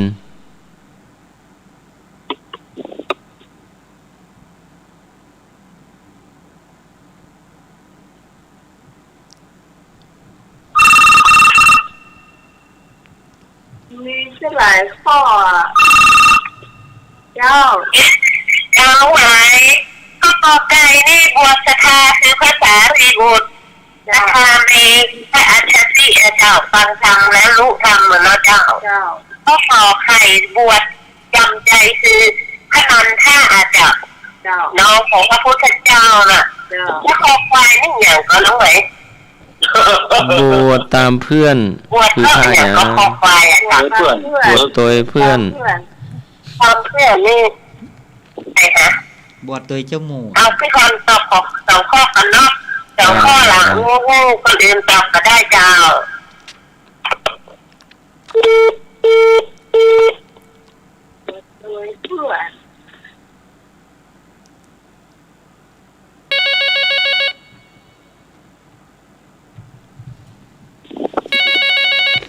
เจริญพรโย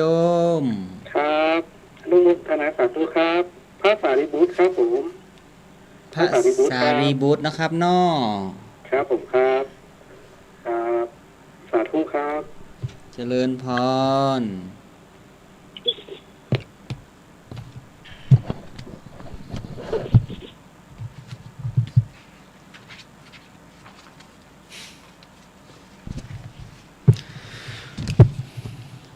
เฉล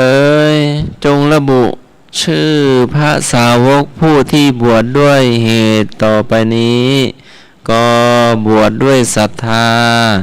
คือพระรัฐบาลเถระขอบวชเพราะจำใจ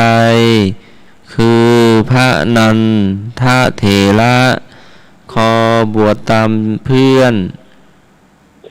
คือพระวิมลพระสุภาหุพระปุณณชิพระขวัมปีงอบวชเพราะเห็นโทษของการครองเรือนคือพระมหากัสสปะเถระใครจะไปตอบได้นักเนี่ยได้ช่วงพุทธประวัติถามมาได้10 กว่าข้อแล้วเนาะช่วงต่อไปเป็นประชาสัมพันธ์หรือว่าเป็นทำอาหารเมืองตุ๊พี่ข้อตุ๊พี่ข้อเอาหลวงพี่จรจะถามเห็นข้อสุดท้ายเนาะตอนแรกเพราะว่าเป็นของสมณเณรเราร่างคนโยนันและเจ้าช่วงโมทนาสาธุครับเรียนเชิญครับได้ลาไป2 วันเนาะเลยช่วงมันมีกำหนดไว้นะเจ้ามันสมเด็จเราเนาะคนโยนันเจ้าเอาศรัทธาญาติโยมมาถึงช่วงเล่านิทานหลังจากที่ห่างหายไป1 สัปดาห์มาได้มาเล่านิทานก็ได้ยินว่าเพิ่นถามหาโมทนาขอบคุณเนอะศรัทธาญาติโยมที่เพิ่นถามหาอยู่เฮาก็นึกว่าเพิ่นบ่ถามหาอีหนออนุโมทนาเนอะเพิ่นยังถามว่านิทานหายไปหน่อยอีน่ะปิกมาแล้วแต่ในช่วงตั้งแต่ช่วงนี้ไปจนถึงตุลานี่มันอาจจะ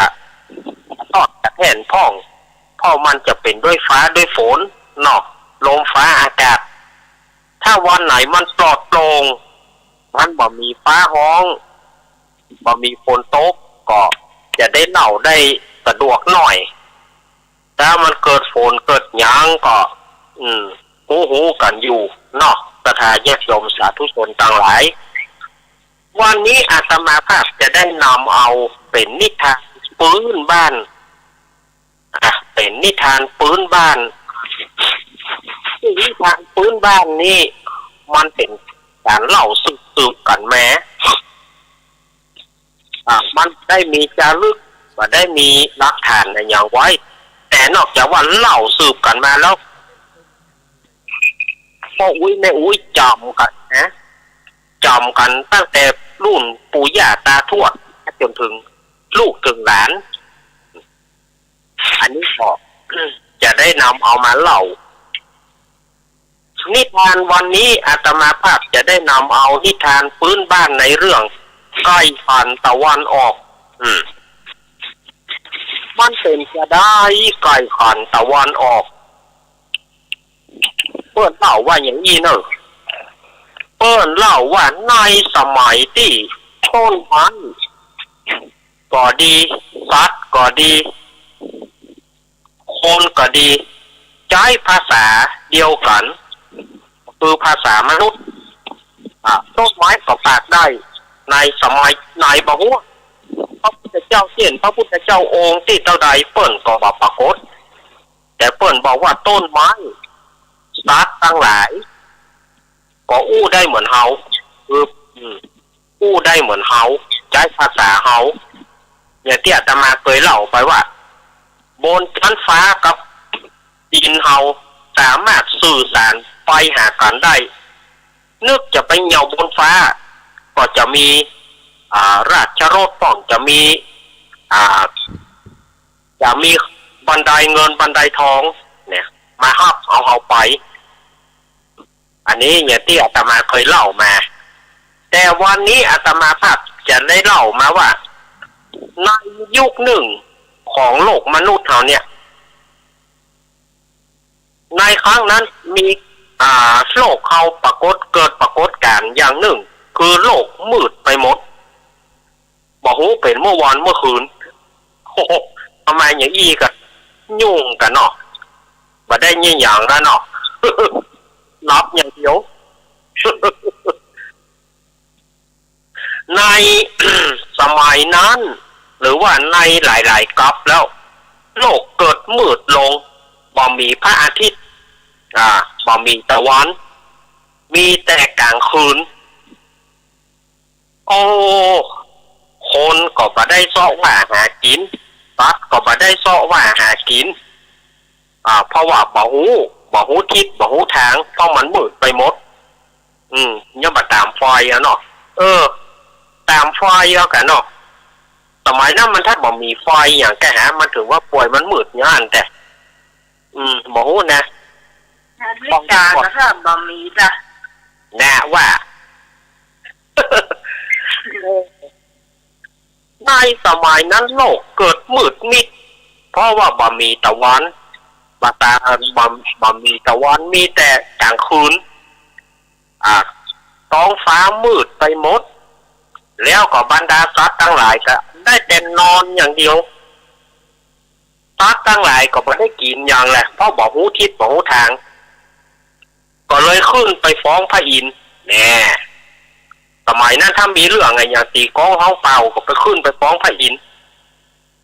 สัตว์ทั้งหลายก็ปากันขึ้นไปฟ้องพระอินทร์ว่าพระอินทร์เจ้าค่ะเทวดาเจ้าค่ะนี่เนาะในโลกเฮานี่อย่างมืดไปอย่างโมดบ่มีดวงอาทิตย์บ่มีว่าภาคกลางวันเลยมีกลางคืนมันมืดไปหมดจะเนี่ยจะได้นี่พระอินทร์ก็ว่าโอ้ก็ขนาดสู่ก็ย่อมบ่ฮู้แล้วเฮาจะฮู้ก็ตึงคนตึงสัตว์ทั้งหลายก็ตากับเราพระอินทร์จะต้องฮู้เพราะพระอินทร์มีตาถึงปานตาอยู่ว่าเปิดนั่นน่ะล่ะพระอินทร์มีตาถึงปานตาพระอินทร์จะต้องหูแล้วพระอินทร์จะต้องช่วยได้กันนอกก็ช่วยกำเตออีกทีนี้พระอินทร์ก็เลยประชุมสัตว์ทั้งหลายแล้วก็ประชุมคนทั้งหลายพระอินทร์ก็เลยประชุมว่าถ้าสัตว์ตัวใดหรือว่าคนก็ได้สัตว์ก็ได้ห้องส่งเสียงห้องแล้วตะวันโผล่ขึ้นมาผู้นั้นจะได้รางวัลอย่างแงม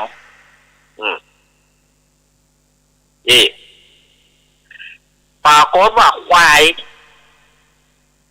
ยก็ขอเป็นขอห้องเป็นตัวแรกตัวเก่าติดแองบ่พอตัวเก่าควายเฮ้ย ตัวเก่าติดแองเนี่ยแหละขอห้องเป็นตัวแรกพระอินทร์ก็อนุญาตพระอินทร์ก็บอกว่าควายเจ้าจะห้องได้กะได้กะนี่หรอถ้าว่าเจ้าห้อง ถ้าเกิดว่าตะวันโผล่มาเจ้าจะได้กินข้าวแต่ถ้าเจ้าฟ้องแล้วตะวันยังมืดอยู่เจ้าจะได้กินหญ้ากินเฟืองตกลงนี่หรอ ว่าแล้วควายกับสร้างท่าจัดดีอะควายสร้างท่าจัดดีเงนหน้าขึ้นท้องฟ้าปุ่นว้าว้าว้าว้าโอ้โหเนี่ยตัวพ่อตัวเก่านะควายเอ๋ยทีนี้ปรากฏว่างัวได้ฟังก็เกิดหมั่นไส้ทุยไปทุยนี่เนาะงัวนะไปทุยติดอ่างแล้วเสือกมาห้องมาได้กินเนี่ยหรอปรากฏว่าตะวันก็บอกควายกับขอแก้มือแหมกำควายนะขอแก้ตัวแหมกำว้าว้าว้าว้าว้าตะวันก็บอกทีนี้กับ งัวกับทุยปอไปทุยปอนี่ควายก็บอกว่าอ้าวถ้าเจ้าเก่งแท้นี่หรองัวก็ตั้งแท้เดี๋ยวงัวน้อยขึ้นก่อนเนี่ยงัวน้อยไปต้นเสียงก่อน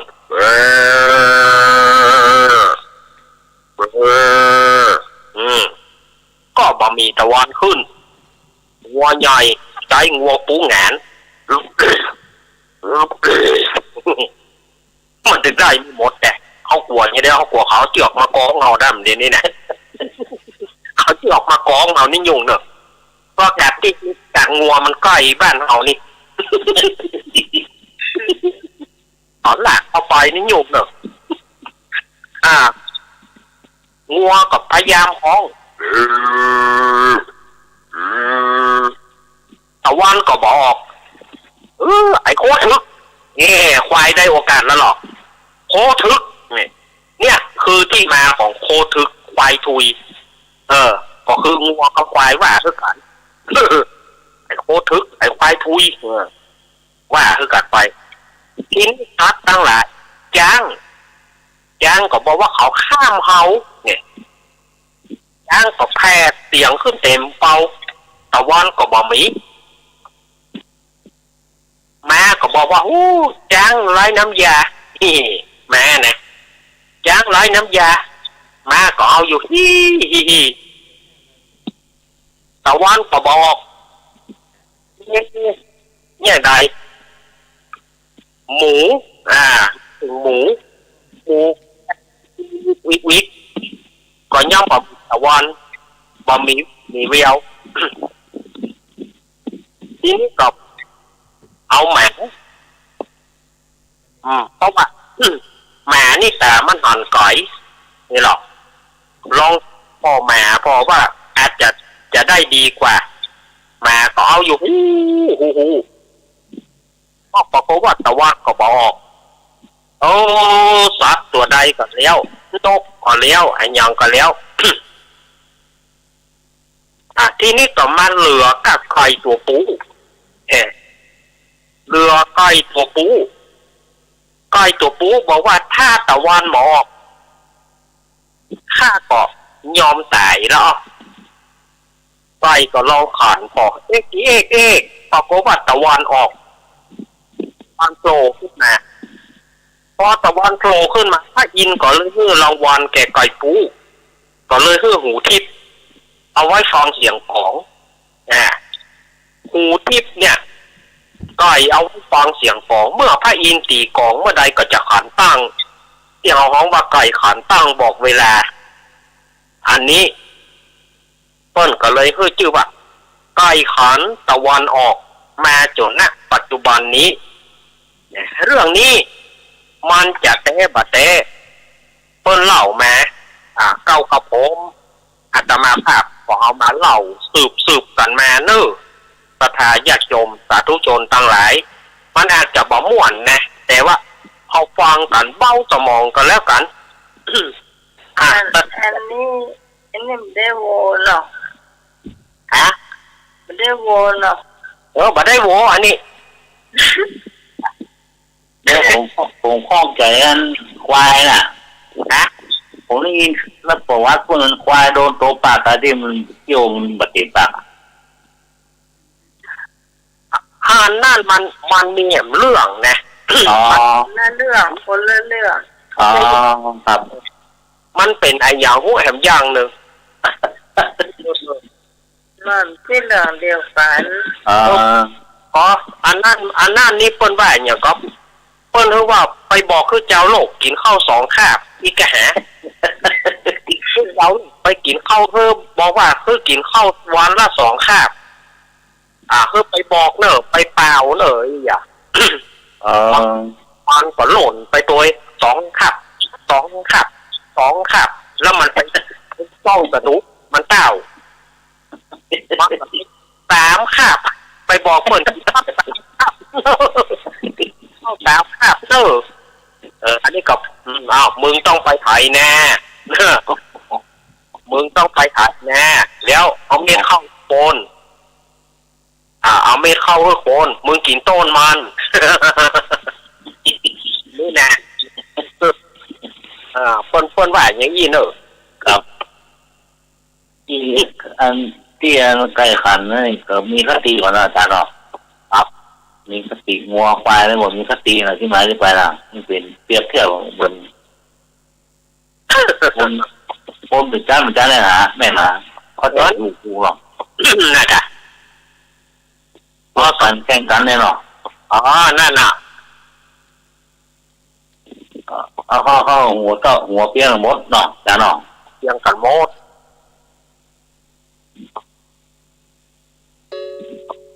โอ้พระถ่ายเลยมีหาเรื่องเนี่ยมีมดได้ตั้งตัวการไก่ล่ะการก่อยกันเลยได้ไก่นี่นะก่อนมันจะขาดมันนั้นกระเพาะปีกมันสลักเนาะมันต้องปีกมันต้องปีกมันเดียวขาดละท่านหูเวลาตัวนั้นไม่เจ้ามันหูว่าเวลาไม่เจ้าไอ้หูนี่นะ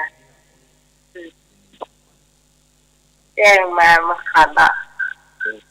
มันฟองของหรอกถ้ายิงขี่กองเมื่อใดก็มันก็ตกปีกขันมันฟังจากกองหรอกครับโคนเฮานี่สามารถจะได้ยินมีเปิ้นเพื่อเฉพาะตัวของไฟเนี่ยครับเปิ้นเพื่อหูทิพมันไว้ที่มีใบเมียกันนิ้วเดียวนะมีกลาง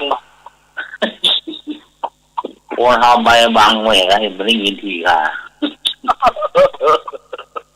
เนี่ยหูไก่มีตั้งใบนะ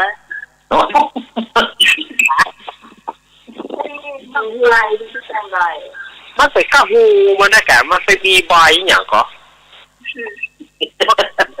ข้าหูมันบ่ได้ได้แก่ที่บนน่ะมีหลังแค่ตาเนาะ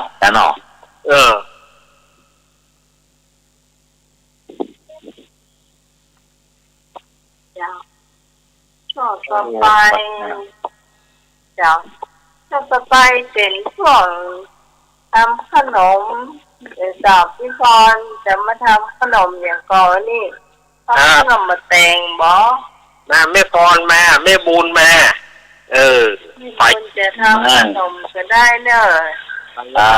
นมวันนี้วันพุธวันที่3ครับปู่ย่าได้โอ้ชอบเป็นขยมเลยสักทีดีป่ะน้องไงพี่พูดนี่ผมมาทำกับข้าวก่อนวันนี้พี่พอจะแต่งขนมแต่งลายแค่นึกว่านั่นนะเจ้าน่าสนานเลยแต่งลายสีจ้าเลยนะแต่ว่ามันแต่งลายเนี่ยเขาก็เอามาใส่น้ำตาลใส่เกลือให้หน่อยนึงแล้วก็เอาใส่ด้วย จะได้อยู่เจ้าเนาะ จ้าแล้วน้องปามกินชอบเป็นไทยน้ำกะทินั่นน่ะ อะไรนะ ชอบกินแต่ว่าอะไรจ้ะ ชอบนะเพราะมันใหญ่มันกินกับข้าวก็ได้ จ้ะ จ้า น้ำตาลลอยเห็นเลยนี่มันมีรสหวานก็บางคนก็มันถ้ากินกับข้าวจ้ะ อ๋อน้องกินกับข้าวลงขนาดไหนอ๋อเป็นอาทิตย์นะ จ้ะแสดงว่าเป็นคนท่องเก่าเนาะ โอ้โห กินข้าวกับกล้วยทอดนะกล้วยทอดแต่ข้าวให้กันเนี่ย แต่งลายกินข้าวกับหม้อสุกเนี่ย โอ้ จ้ะอีฟังเราไปครับเป็นข้าวมันหมดแล้วเนาะครับข้าวสบายอ่ะจ้ะ อีกา คือข้าวมันหมดเลยกินเพื่อเดียวเสียลิ้นแต่ไหนหอน โอ้ ใส่น้ำตาลมากกระจ้ะใส่ คือมันขนาดเลยอ่ะมันมากเลยที่ยาวเลยแบบ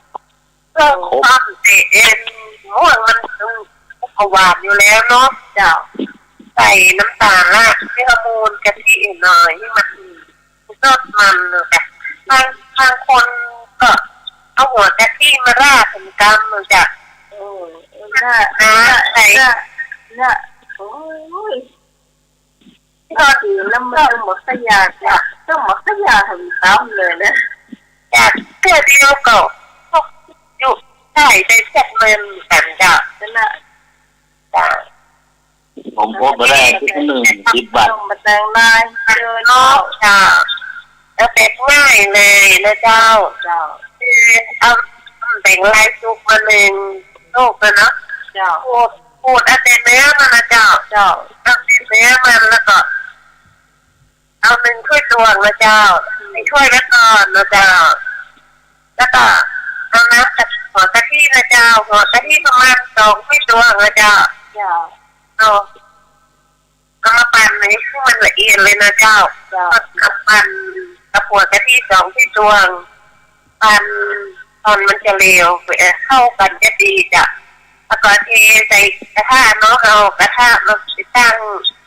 ไฟตั้งปิดไฟเนอร์จ้ะไปตั้งไฟแล้วก็เอาหัวกะทิกับเป็นไข่ปั่นแล้วก็เทใส่กระทะนั่นเนาะเจ้าแล้วก็ตวงไปข้าวเจ้า1 ถ้วยตวงนะเจ้าตวงเสร็จแล้วก็ไปเทใส่น้ำกะทิกับเป็นลายเนาะกระทะเจ้าแล้วก็เอาน้ำตาลครึ่ง ถ้วยตวงนะเจ้าน้ำตาลทรายก็ได้น้ำตาลปี๊บก็ได้เจ้าแล้วแต่ชอบ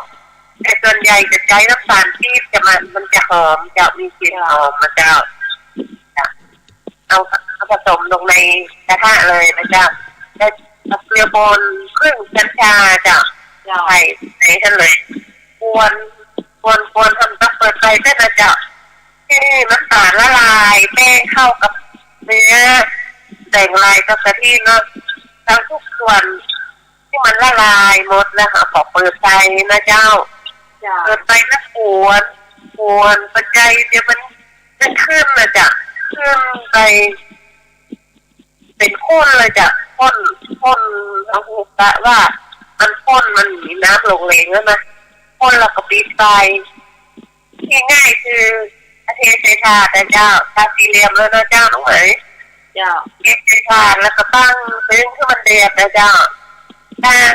ซึ้งให้มันเดือดเอาขนมแต่งลายนั่นนะที่เอาขวนเทใส่ถาดซึ้งนะเจ้าประมาณ30 นาทีเจ้าแล้วก็ซุกอยู่แล้วนะเจ้า30 นาทีแล้วรอให้มันเย็นนะเจ้าเราเย็นถ้าก็ตัดเป็น4 เหลี่ยมเลยนะเจ้ามันจะแล้วก็ตัด4 เหลี่ยมแล้วเอาปูนป้าเจ้าปูนป้าที่มันกลางๆนะแบบอ่อนเกินไปแบบแก่เกินไปนะเจ้า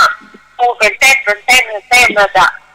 ตัดขนมแต่งลาย4 เหลี่ยมแล้วก็ใส่จานนะเจ้าแล้วโรยอย่างเอาผูกข้างหน้านะเจ้าถ้าเราจะไปว่าถ้าก่อนเอาเตามาทีกัน แล้วก็เอาพัดเหลี่ยมมาใส่ในตองนะเอาเท้าโรยแล้วก็แล้วก็ใส่นี่ไปวัดได้เจ้า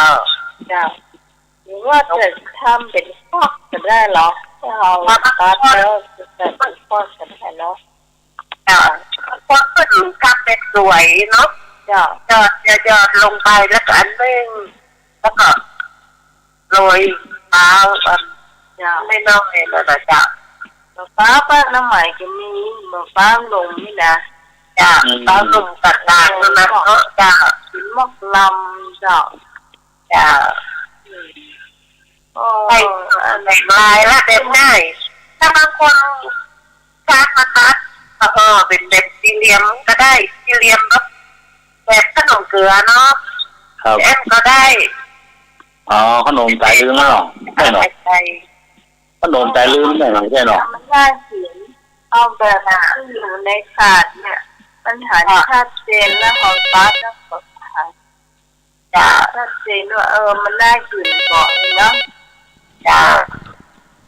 บอกของเวลา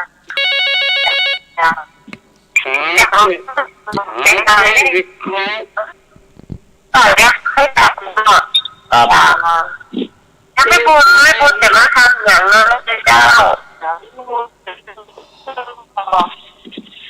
จะทำไปห้อง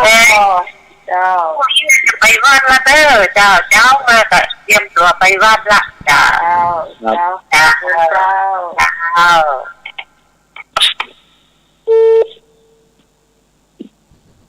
ย้ายเนี่ย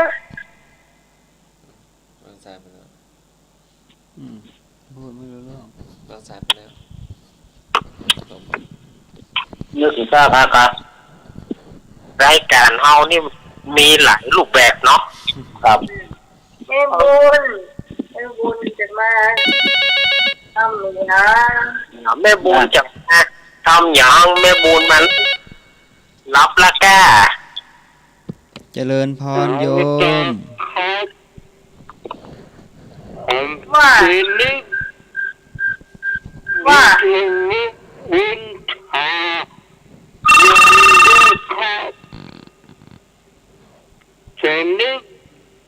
เจ้าว่าอะไรเจ้านี่มันรักเธอ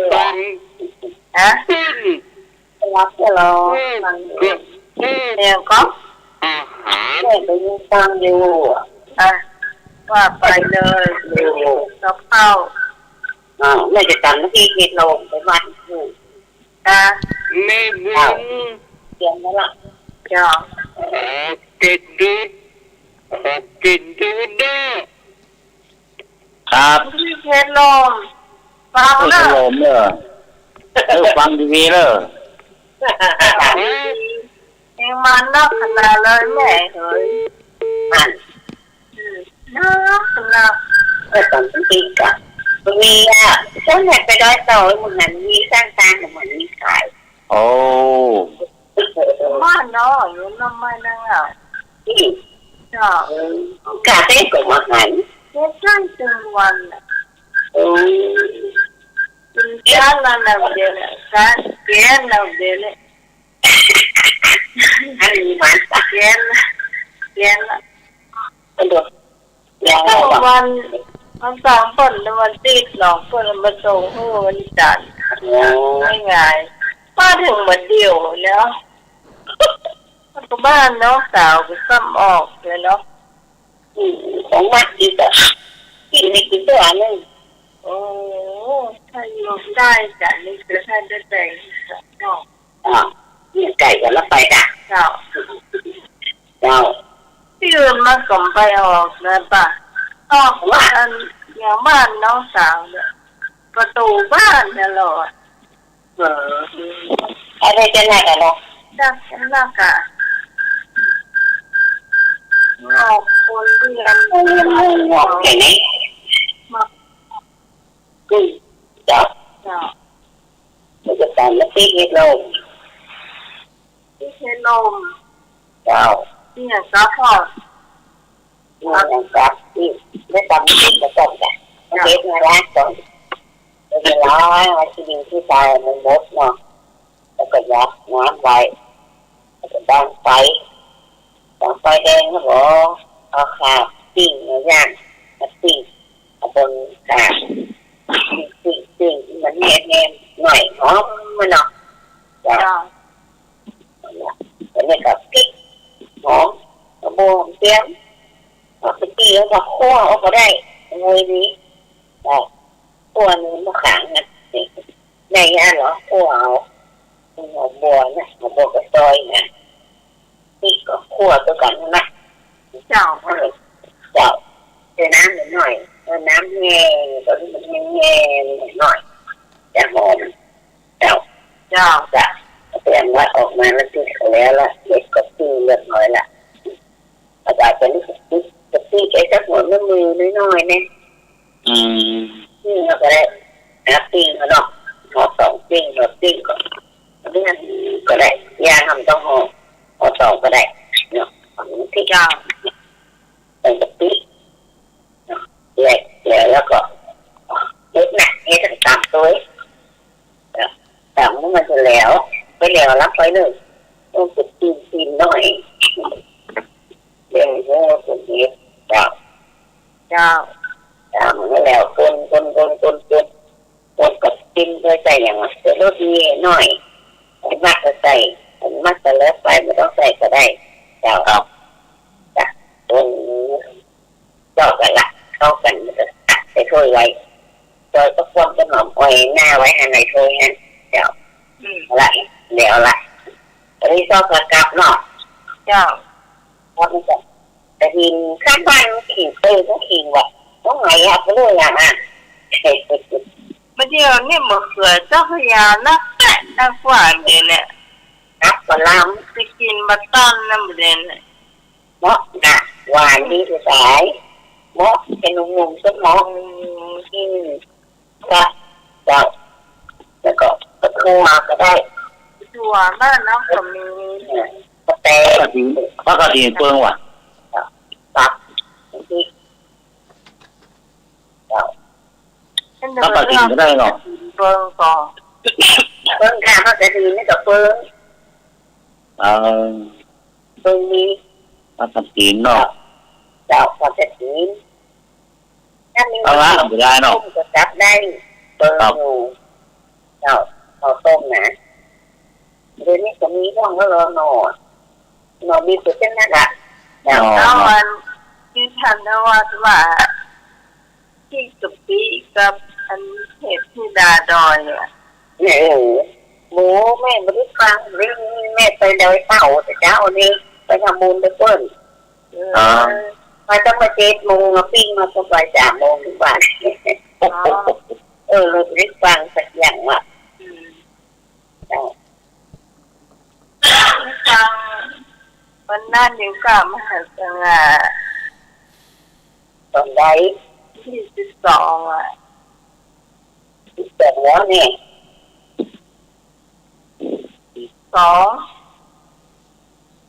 2คืนน่ะ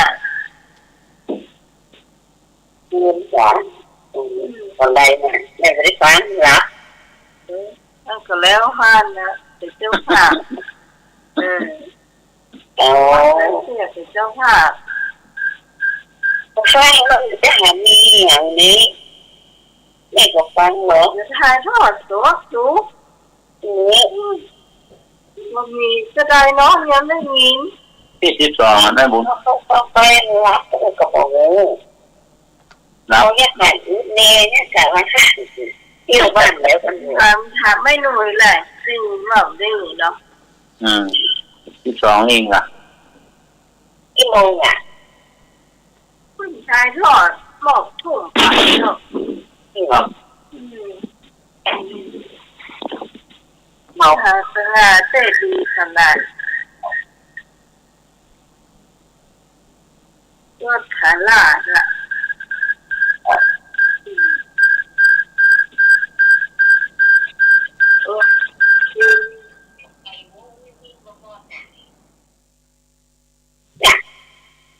อยู่ไหนอ่ะแม่อยู่สุดอยู่อ่ะอยู่จอกว่ะแม่อยู่เจ็ดใจจบแล้วมาที่ แล้วล่ะผู้เกิดการว่ายักษ์ตัวนี้ที่ตัวนี้เนี่ยต้มไปละเรียบร้อยยักษ์ตัวนี้นะยักษ์ที่ใจอ่ะบนเพราะว่าจังกวางเนาะตัดนะเจ้า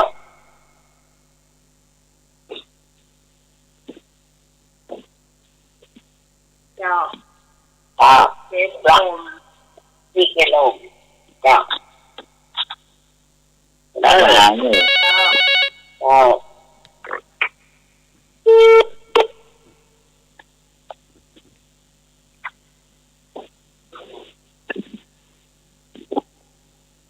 ัสดีเจ้า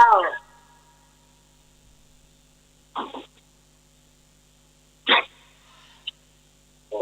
จะได้มาหาด้วย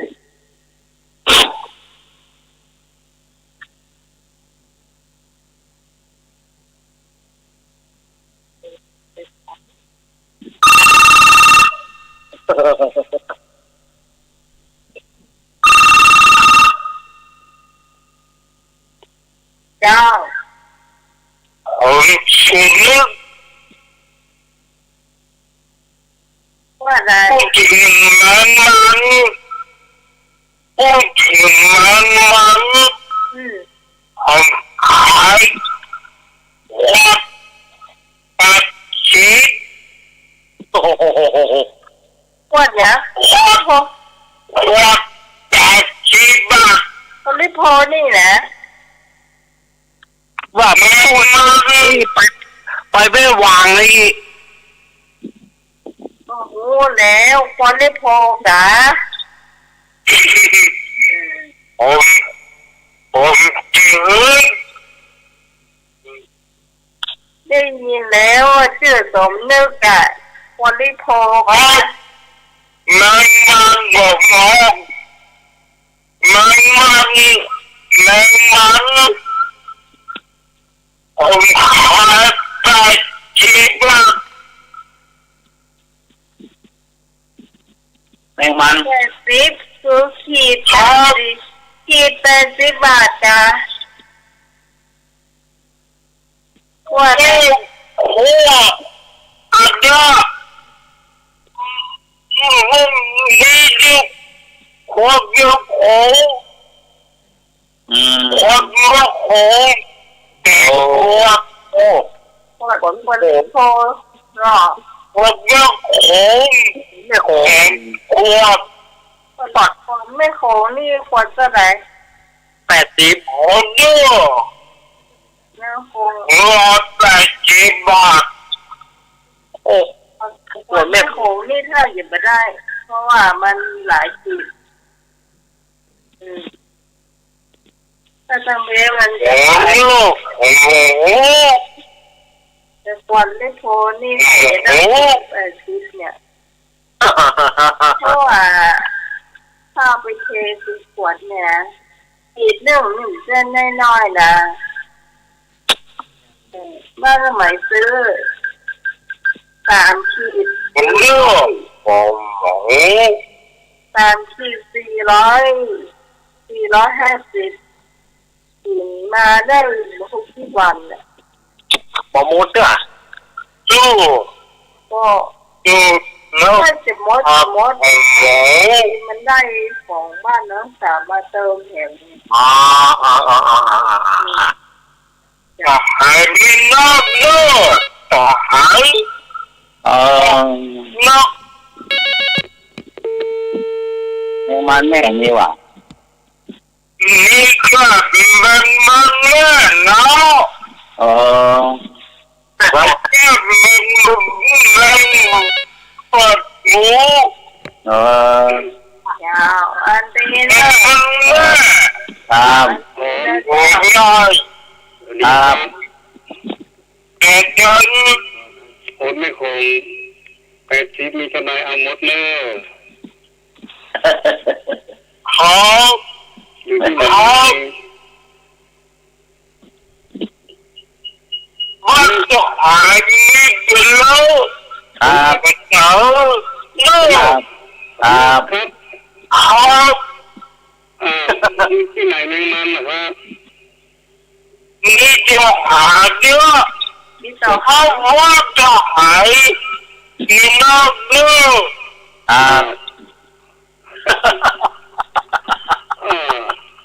อันนี้เขาไม่ได้เป็นคนขายเนาะหรือว่าเขาเป็นคนเ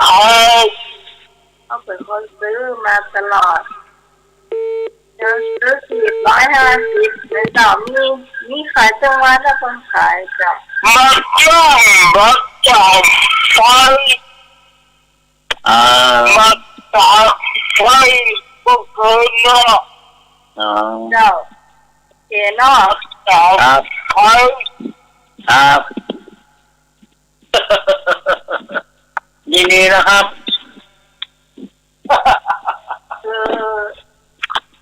หรือว่าไปแล้วเนี่ยนะ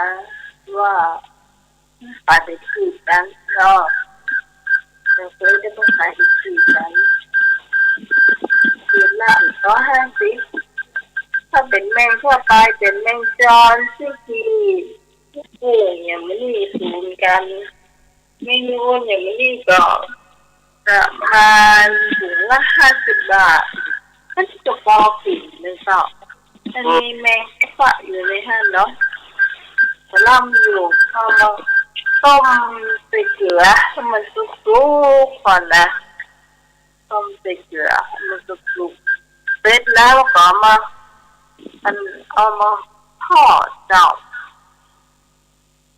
ลูกน้ำมันแห้งแล้วหมอแล้วก็ห่อฟอนเอาหม้อขามไปล้างก่อนแล้วก่อนเอาน้ำมันที่เนี่ยใส่แล้วก็เอาแมงทอดเข้าไปมันฟูอ่ะเจ้ากรอบถ้ามันแบบกรอบก็มันล้ำเนอะแมงหมูนี่มันตัวมันใหญ่เนาะเจ้าจักป้องเหนียวป้องเนาะครับเจ้าลำเจ้าจักแตนป้อบ่เดียวจักแตนหายยับเจ้ามีตังเพศนี่สิบหายหมดบ่มีละมันจะมีสูญพันธุ์หมดแล้วหรอเพื่อนเนาะมีละจักแตนน้อยจักแตนง่ายมีเหี่ยวไม่เหี่ยวพุ่นอีเนียงขึ้นมาเขาว่าแมงเขาหลั่นเป็นไงหลั่นเขาครอบกับไว้ข้าได้ก็ได้อันนั้นมันแบบได้กินพอมันหลั่นแคบเปิดไปเที่ยวมาก็เกิดไปกว่าปล่อยเปล่าอ่ะนะบักกินเจริญพรแมงคอลั่นที่เขายับมันหงายแล้วมันดีดแต๊บแล้วมันก็ขับน่ากะอันนั้นมันกินบ่ได้บ่ได้แม่นก็กินบ่ได้ปล่อยบ่ได้กินแม่นละครับมันกินบ่ได้ครับปล่อยบ่ได้จะเอาที่กุ้งแมงมันแมงเงินเนาะที่เพิ่นกินกันเนี่ยครับเนาะตั๊กแตนถามหาแมงคอลั่นได้ละหลั่นมันให้หมดอ่ะด่ะบัดเดียวมันบ่มีละบัดเดียวกันชิบหายหมดแมงหมูนี่ที่เฮาอู้กันตังเพศนี่นะแล้วตังอย่างแมงจอนนี่มันไข่ไม่เหลื่อมเยอะนะแมงจอนไข่ดำอยู่แล้วก็แมงที่หีดโยมแม่อู้ถึงแมงจอนตุปอสะดุ้งเลยเนี่ยว่า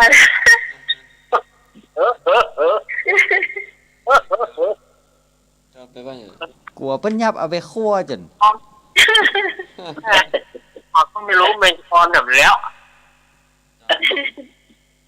แมงกระชอนไม่รู้จักแมงกระชอนไงกัน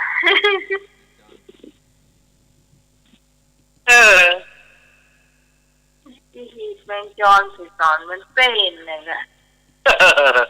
มันจะเต้นคนเดียวมันเนาะกุ้งของว่าเนี่ยกุ้งของว่าแล้วเมาเต้แล้วไปสวักผู้หญิงเลยอ่ะอีโนเมเนอร์อ่ะอีโนเมเนอร์เต้นอีโนเมเนอร์ก่อยซับไปหมด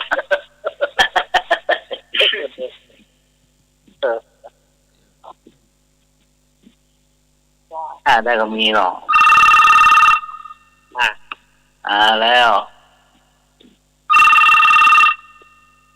เจ้าน้องเหมยเจ้าตุ๊กปี้เป็นชื่อตุ๊กปี้จอนเนี่ยน้องเหมยอู้เรื่องแมงจอนเปิ้นจะดุ้งเปิ้นหัวโดนยับไปคั่วอ่ะแม่อู้หลงแมงลูกน้ำจะอู้หลงตู้เอาไปคั่วจะไปเอาตู้ไปคั่วเนอะลูกหลานตู้ทั้งนั้นเลยนะแมงจอนนี่นะตู้นี่ไม่ค่อยมีช่วงนี้จ้ะบ้านจะเพลนะแซ่นะว่าปลาเศร้ามีก่อนมันติดเมงอย่างไปเหี่ยวหัวเดียวอ่ะวันนั้นมันมาต่อไฟที่ไม่ว่าเป็นแมงมันนะ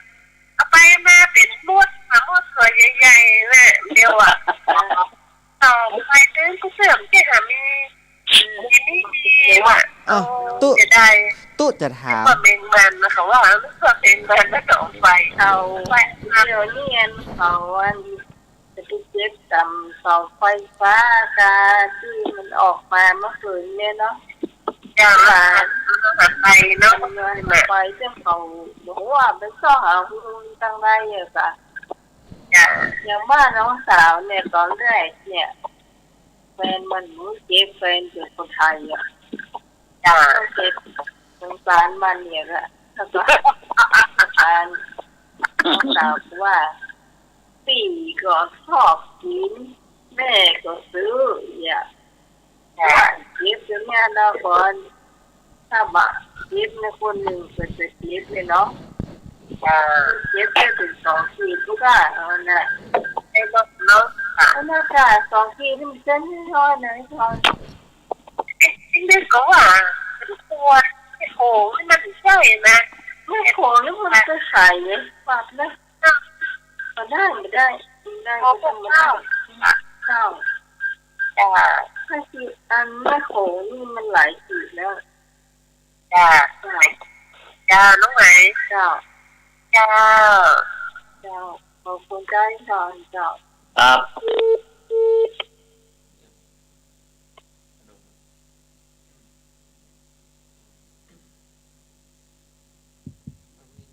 ชอบกินยังเป็นชอบแต่หรอก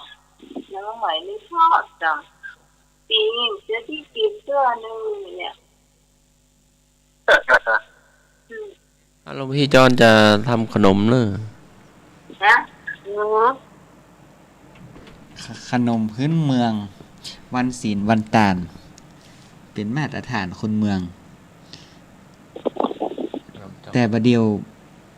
มันเริ่มที่จะหายไปครับขนมจ๊อกเอาตามที่ตู้ประสบการณ์มามีประสบการณ์มาตั้งแต่น้อยนะครับวันศีลวันตาลเจ้ามาวันแต่งวันดาวันอย่างวันผูกจะเป็นวันศีลใหญ่นะครับเนาะทุกศีลใหญ่บ้านตุเป็นลูกคนเดียวของพ่อของแม่ทำอะไรยังพ่อแม่เพิ่นกดใจเนาะไอ้ล่าก่อนเนี่ยเก้าก่อนเนี่ยไปตกตองให้อีแม่แล้วเฮาก็เอิ้นไปอีแม่จะเป็นขนมยังตามภาษาบ้านนอกเนาะเพิ่นก็ว่ากูจะแปลงขนมจ๊อกอีหรอวะไปตกตองให้แม่เนยตกตองลงมาเป็นช่วงตากแดดให้มันนิ่มแล้วก็เอามีดแหกออกมาเป็นแผ่นเตรียมไว้ให้เปิ้นไว้ทุกครั้งที่เปิ้นทำขนมจ๊อกเนี่ยตุจะมีส่วนร่วมทุกครั้งปอกบะเป้าเตรียมไว้ขูดบะเป้าเตรียมไว้ส่วนมากเฮากดใจวัตถุดิบในท้องถิ่นขนมจ๊อกไส้บะเป้าคนเมืองเพิ่นว่าแง่บะเป้านะครับซ้ำเตื้อเฮาก็มีถั่วซีกเอาไปนึ่งใส่น้ำตาลก็ดีถ้าเป็นกรณีของไส้ถั่วนะครับแต่ถ้าว่าไส้บะเป้าก็เอาบะเป้าไปคั่วกับน้ำตาลให้มันหอมๆแล้วก็เอามาพักไว้ให้มันเย็น แล้วก็การเตรียมแป้งนะครับใช้แป้งเอามานวดกับน้ำปั้นไว้เป็นปั้นเป็นหน่วยเฮาเป็นละอ่อนเฮาก็จะปั้นเหมือนดินเหนียวปั้นเล่นน่ะเอามือกิ๊กนะครับเนาะกิ๊กให้มันเป็นหน่วยแล้วเอาใส่ไว้ในโด่งก็ทาเข้าแป้งบางๆกันมันติดโด่งครับเปิ้นก็จะฉีกตองมาเป็นแผ่นทากะทิหัวกะทิก็ดี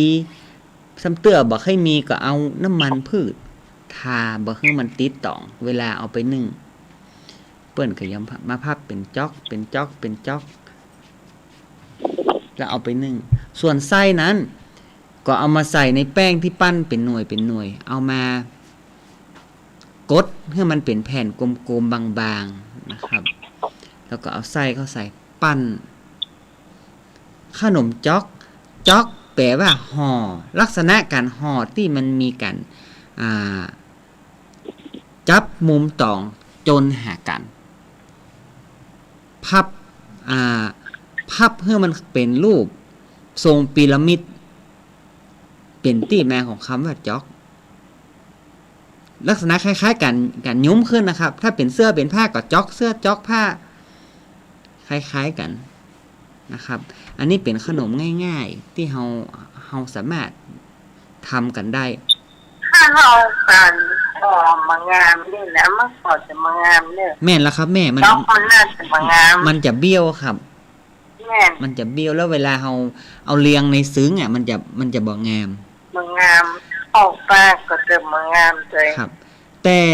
ถ้าหนใดตองกล้วยบ่ให้มีก็ดีลมมาก่อนวันศีลวันดาแล้วใบตองมันฉีกมันบ่งามก็ดีแม่เพิ่นก็จะไปเอาตองกวาวนะครับท่องกวาวนะครับเอาตองมันมาเจ็ดเอาใบบ่แก่บ่อ่อนมอกบ่หายบ่ดีเอามาควักเป็นจ๊อกขนมจ๊อกก็ได้เวลาเอาไปนึ่งก็หอมเหมือนกันเสน่ห์ของขนมจ๊อกผมชอบที่สุดก็คือตอนเฮาปดหม้อนึ่งมาใหม่ๆแล้วเฮาเปิดฝามันขึ้นมาอายของใบตองที่เฮานึ่งก็ดีอายของแป้งที่มันนึ่งสุกหอมใหม่ๆก็ดีมันเป็นไอ้อย่างที่มันหอม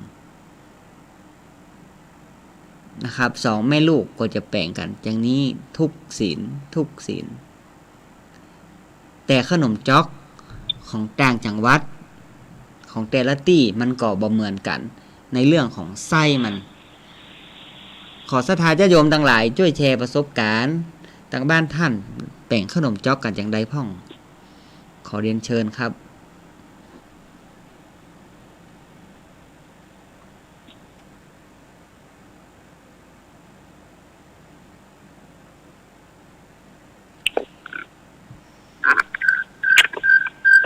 ฟังท่านไหนจะโทรก็โทรเข้ามาได้ใน9053-253-226-0589หลังจากแบ่งขนมจ๊อกแล้ว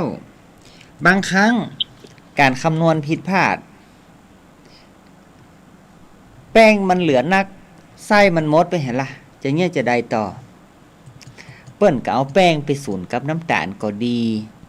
น้ำอ้อยก็ดีมะพร้าวหนุ่มซอยเป็นเส้นก็ดีแล้วเอามาพับลักษณะสี่เหลี่ยมผืนผ้าเป็นแท่งยาวๆหมอกเกิ่งคืบเนาะเปิ้นก็พับใส่ไหขนมจ๊อกไปตัวเปิ้นฮ้องว่าขนมเตียนสาเหตุที่ชื่อขนมเตียนก็คือมันเป็นแท่งเหมือนเตียนนะครับเป็นของที่กู้กันเป็นขนมจ๊อกทุกครั้งจะเป็นแบบนี้ซึ่งมันจะประหยัดสิ่งที่เราจะต้องซื้อหรือเตรียมเนี่ยมันมีแค่ข้าวแป้งกับน้ำตาลหรือน้ำอ้อยเท่านั้นนอกนั้นเป็นวัตถุดิบในท้องถิ่นบะเป้าก็ดีใจป่อแม่นมาขึ้นบ่ได้ก็แม่นเอาลูกก็ไปตกต้องแม่ก็เตรียมอย่างหน่วยมันต่ำแม่นละครับ มันการทำให้เกิดความสามัคคีในครอบครัวซึ่งบรรยากาศแบบนี้มันบ่ค่อยมีแล้วครับเนาะส่วนมากเฮาบ่เดียวก็ซื้อเอารสชาติเหมือนกันแต่สิ่งที่ได้มันบ่เหมือนกันดังนั้นการทำขนมในวันดานอกจากเฮาจะได้ขนมไปวัดแล้วเฮาได้ความสามัคคีในครัวเรือนในครอบครัวบ้านไหนที่มีพี่น้องหลายๆก็จะช่วยกันเนาะพี่เนี่ยอย่างน้องเนี่ยอย่างป่อเนี่ยอย่างแม่เนี่ยอย่างเดือดกันเศร้าเป็นการดีม่วนงานสันเล่าอันนี้แหละครับเสน่ห์ของคนเมืองเฮาที่ช่วยกันหลวงพี่สมัครว่าจะได้พ่องครับท่านทางวัฒนธรรมทางเมืองเลยเพิ่นเป็นที่พ่องก่อทำเป็นข้าวผัด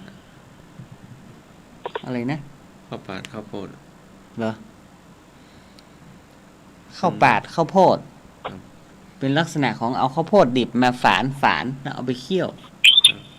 ใช่ไหมบ้านเฮาบ้านฮ้องอย่างแฮแป้งเปียกก่อข้าวโพดเปียกก่อแม่พี่สมัยครับบ้านฮ้องข้าวโพดเปียกก่อครับเนาะ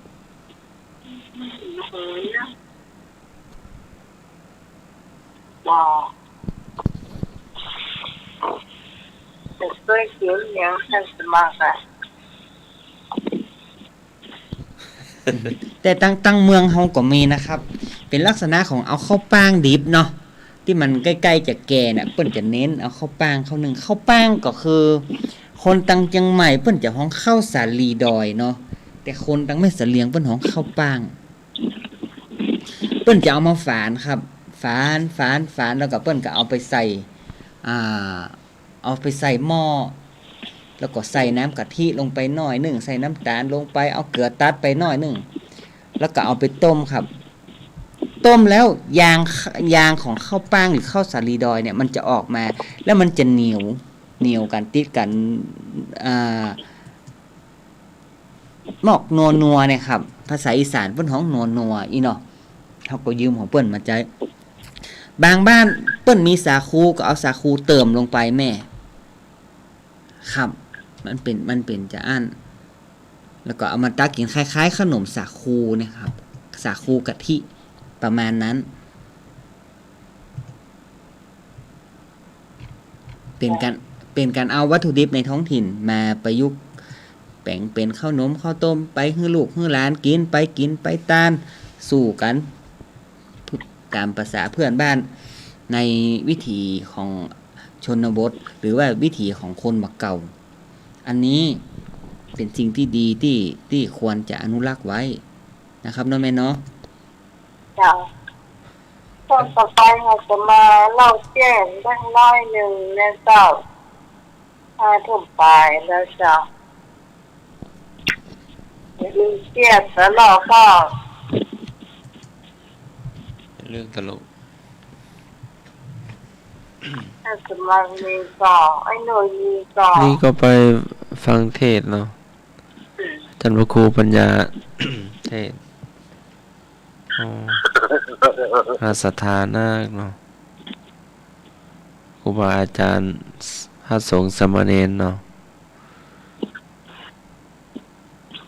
มาจากทางพะเยาก็เยอะเนาะเป็นผอ.ก็ดีเป็นคุณครูก็ดีก็มากันเยอะก็อบอุ่นดีเจ้าทีนี้เขาจะไม่ได้ไปนะเจ้าเกิดกับความถ่ายทอดเสียงจะมาพูดมาก็ดีเจ้าอยากคนกระไรแล้วก็แต่พวกนั้นก็สวดตังเนาะ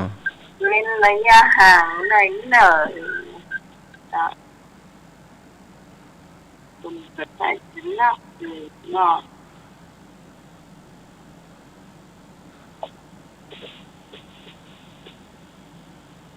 พอเดินทางมาก็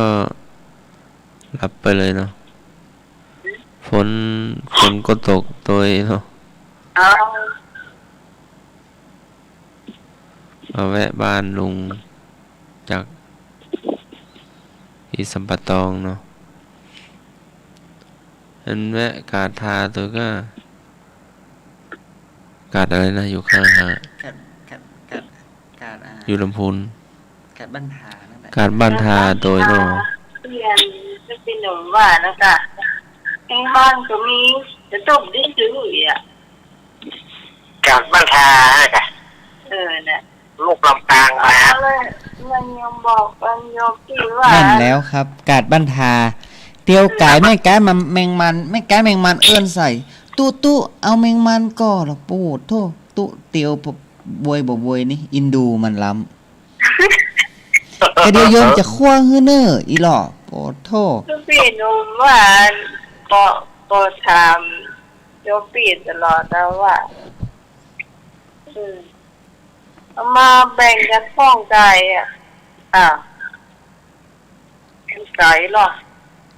ไก่การบ้านทาก็ไว้ซื้อแหละเนาะ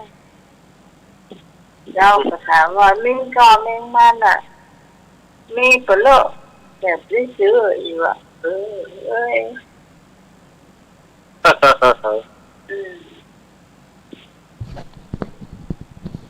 ตุพอไปก็ขยากอยู่แต่มันก็ต้องเอาศีลเอาธรรมนำเป็นที่หนึ่งแม่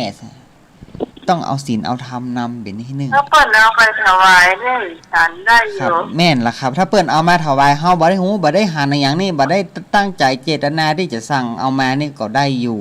แต่อันนี้หั่นตามตาดินเต็มกะละมังหั่นตู้ก็ฉันบ่ได้ละแม่ฉันบ่ลงไปดีอินดูหลังเปิ้นเก็บมาไว้เนาะครับเปิ้นเน้นขายสดแสดงให้เฮาเห็นว่าเนี่ยมันสดแต่เน้อแต่ถ้าเฮามองในเชิงในศีลในธรรมแล้วมันเพิ่นได้ไหนมานักว่าจ้ะเปิ้นซื้อไม่ก้านะครับเนาะเปิ้นซื้อต่อมาครับแม่ซื้อต่อมาเป็นทอดครับเพื่อจะมาถึงผู้บริโภคก็โพดแปลงว่านั่นนะแปลงแน่ครับกว่าจะได้กินข้าวเนี่ยโพดโทษเสียงสตางค์ไปจัดหลายแมงมันนี่นะก่อนได้กินเห็ดตัวนี่เนอะบ่เสี่ยงบ่ลูกนะครับตอนเป็นโยมนี่นะแมงมันตัวหนึ่งข้าวนึ่งกับปั้นหนึ่งแมงมันตัวหนึ่งข้าวนึ่งกับปั้นหนึ่งแล้วต้องกินแล้วก็ม้วนเกินไปเดี๋ยวปีนี่ใส่กำสองกำสามของมันเขียมก้อยๆกินนะแม่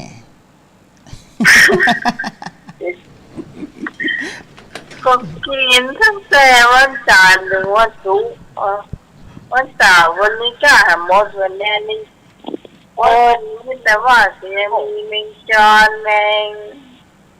เหลียงแมงเป็นสิ่งที่เนี่ยมีอยู่มันน่าจะเย็นเลยมีอยู่เนี่ยคนเกิดตั้งว่าหรอถ้าจะเอาผลสั่งต่อได้แมงเนียงแมงมันก็จะมีนะถ้าเป็นตั้งไม่อยากเป็นตั้งแมงเนียงนี่ยังมีอยู่ครับน้องแม่นอมีแมงเนียงแมงขี้เหนียวแมงอุ่มตาอีเนาะสมัยก่อนไปซ่อนกลางโต่งเนาะไปแซะไปซ่อนอันนั้นเขาห้องอีนิ้วกรอบแม่นก็ครับที่มันที่มันใหญ่มาเป็นกัมบี้นั่นน่ะแม่อีนิ้วอย่าอีนิ้วอุ่มตานั่นน่ะอีนิ้วอุ่มตานั่นน่ะนิ้วคนละอย่าง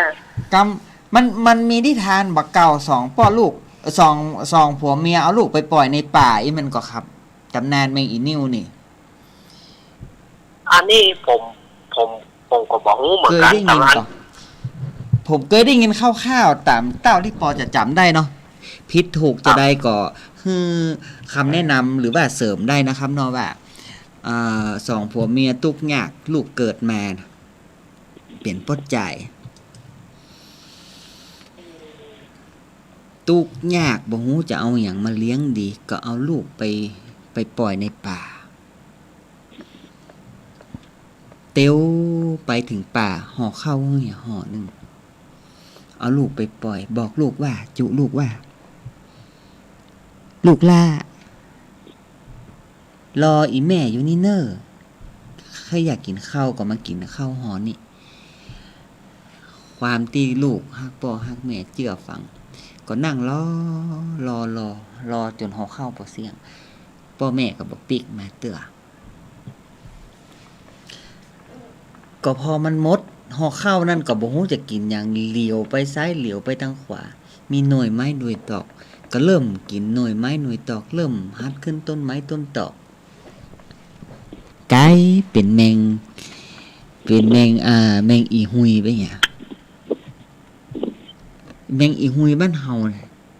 พวกห้องอย่างก็ชะนีอีเนาะภาษากลางชะนีนะครับส่วนพ่อแม่นั้นได้สร้างกรรมสร้างเวรเตียวปิกบ้านมาเมียก็ให้มันตัวต่างอินดูลูกกลายเป็นว่าปะแม่น้ำแม่ใหญ่มีขัวเตียวข้ามขัวเมียเตียวข้ามขัวบ่พดตกไปในน้ำกลายเป็นแมงอีนิ้วแมงตาไปเหี้ยด้วยความที่โศกเศร้าเนี่ยครับสิ่งที่ผมได้ยินคนเฒ่าคนแก่เล่ามาก็บ่สุดบ่พอเสี่ยงเท่าใดถูกผิดก็ขอสุมาอภัยด้วยเน้อขอช่วยกันเสริมเติมแต่งให้ของบักเก่าข้าวเป็นธรรมบักเก่าชนิดหนึ่งเหมือนกันเป็นนิทานสอนใจเนาะครับอันนี้เต่าที่ตุจะปอจะได้ยินมานี่ก็เป็นตำราเนาะครับ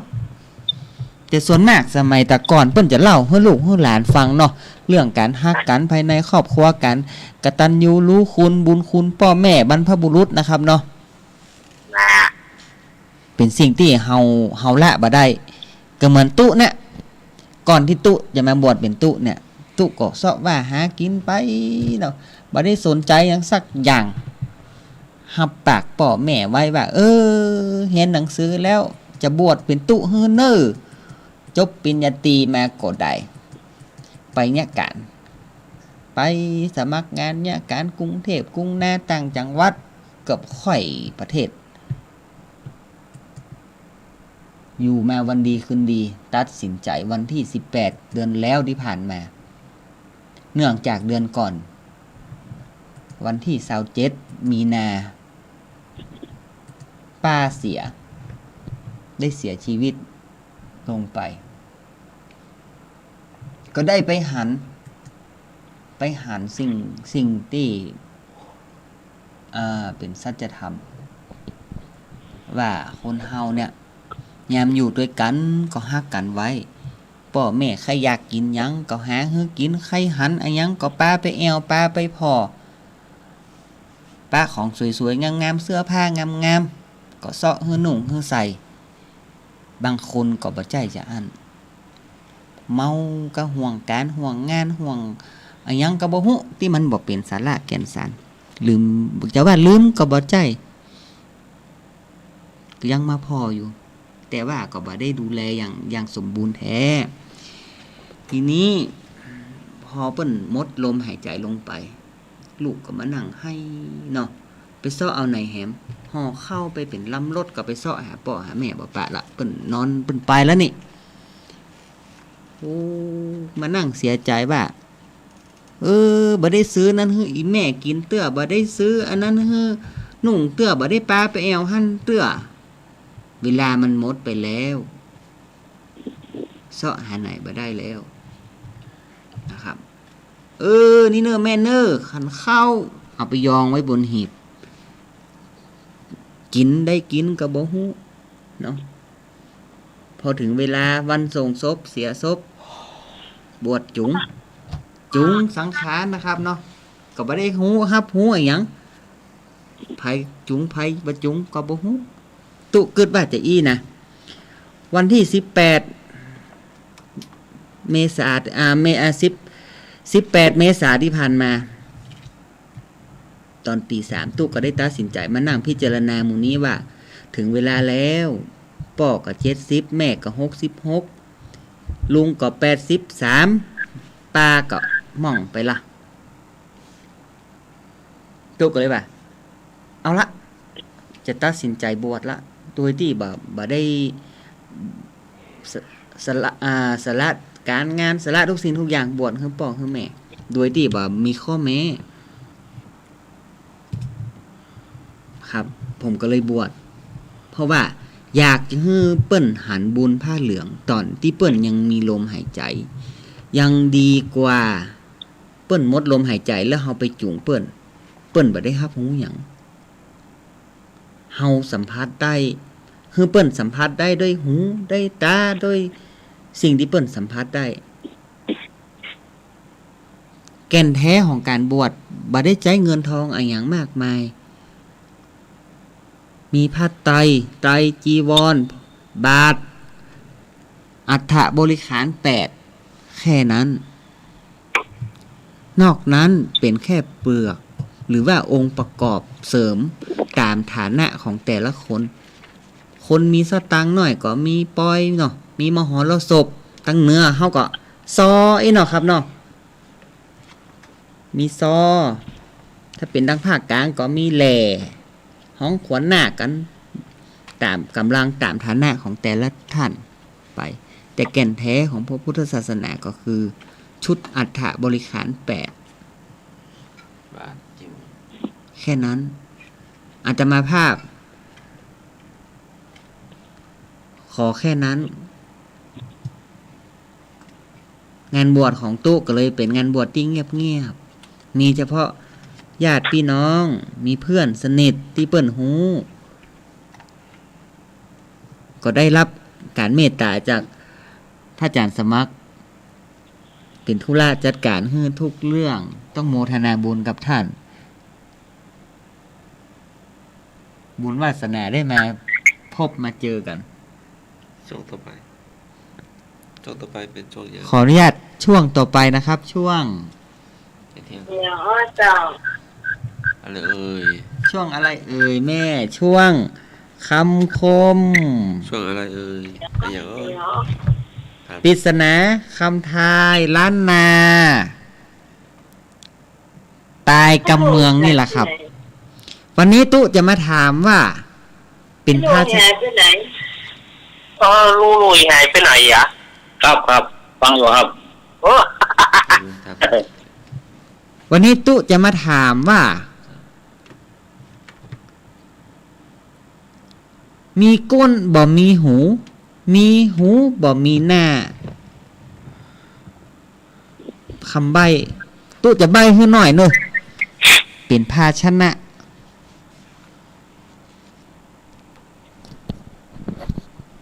มีก้นบ่มีหูสุมาเตะมีก้นบ่มีหูมีหูบ่มีหน้าเป็นภาชนะไม่ใช่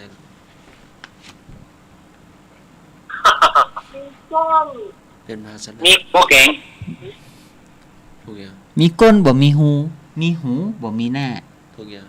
ถูกกันเลยโปแกงท่านฟังกันมาละเจริญพรครับยังธนาสาธุครับผมพรศักดิ์เชียงหายนะครับครับผมยินดีอยู่เป็นกู้กันในยามค่ำคืนผมขอตอบครับมอตอมครับผมคำถามเมื่อกี้ครับมอตอมครับผมมอตอมยังบ่ใจเตื้อครับแกครับครับอัดขอโทษนะครับครับอันนี้ผมตายใหม่ครับแกงก็เกือบถูกครับแม่เป็นท่าก่อนหม้อกระทะ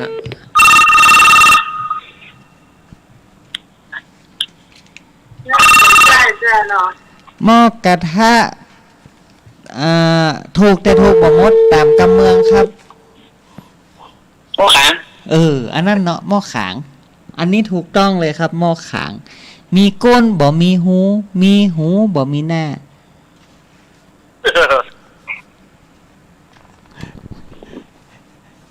คนเมืองแต่ต้องห้องหม้อขางนะครับ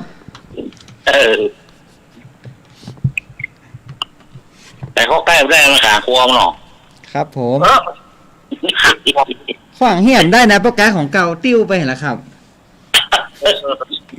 ประเดี๋ยวหาหม้อขางแต่บอกค่อยมีไข่ใจเนาะครับเนาะส่วนมากจะใช้หม้ออลูมิเนียมก็ดีหม้อ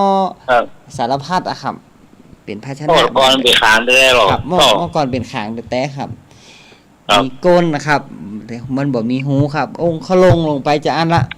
มีหูสองข้างเหี้ยเนาะเหมือนไปแล้วก้นมันจะย้อนเนอะเดี๋ยวหม้อขางเดี๋ยวมันย้อนลงกลุ่มวะแม่นละครับก้นมันบ่ย้อนครับต่อไปคำถามต่อไปเลยคำถามต่อไป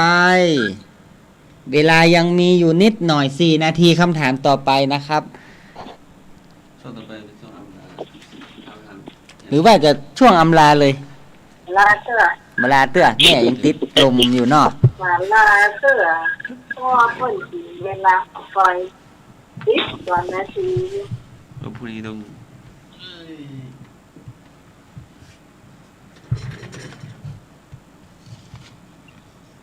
ไอ้ยังคำถามยังลุงหนุ่ยมีคำถามครับลุงหนุ่ยขอลุงหนุ่ยถามสักข้อแล้วครับครับไอ้ยังก็ต้มอย่างที่มีสระก็ต้มมัดกำนี้ตู้จะถามเนอะตู้กึดได้ละแมงไอ้ยังบินมาเตียวปิก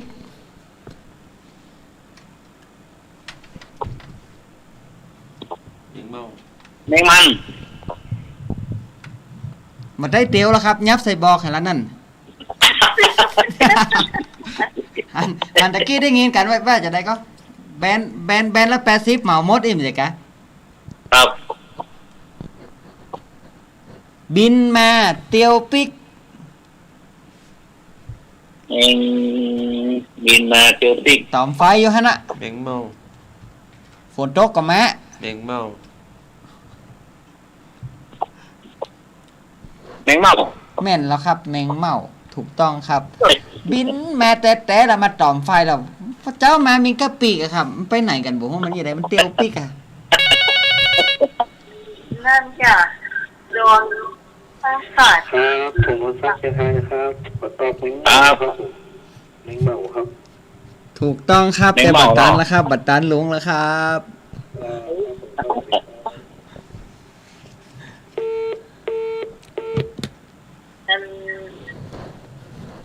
แต่ละอย่างไม่มันจะเหมือนกันหรอกเคยหันข้างขาดมันกินเบาก่อนทั้งบ้านเด็กเขาทั้งมากเลยนะอยู่กันหลายคนแล้วแล้วทีนี้พ่อจะเหนื่อยเป็นน้องสาวพากันหลังเราต้องข้างต้องอยู่กับหัวนะคนตกแรงใหม่มันมาละคนตายเลยจะกลับมาละมาต้องย่องมาถึงกินเอาเราตั้งแต่ตัวแรกจะมากินนะไปถึง10เอาร่วมย่างหน่อยย่างจาก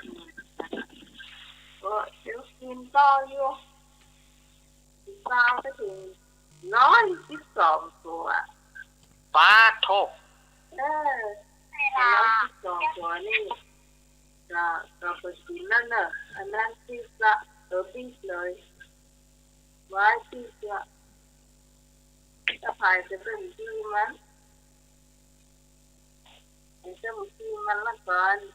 จะมีเรื่องของมันจะอยู่ทำไมบ้าง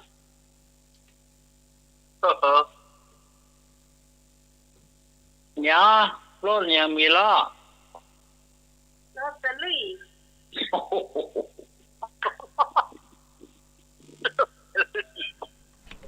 วันผูกแล้วเนอะฮะไม่บอกครับ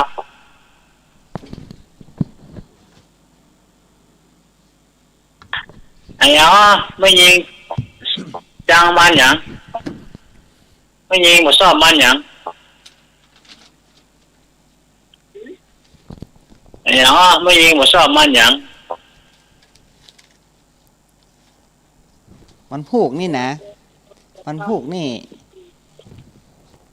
เลข3มาแหงเนาะ เลข0ดับนำพวกนะอันอย่างเลข3ไม่แห้งเลข0ดับตู้ปัจจัยใบหวยเนอร์ไอ้หนึ่งด้วยก็ อันอย่างว่าไม่ยิงมาจังมันอย่างไม่ยิงจังมันอย่างฮะไม่ยิงมาจังมันอย่างมันหมูไม่ใช่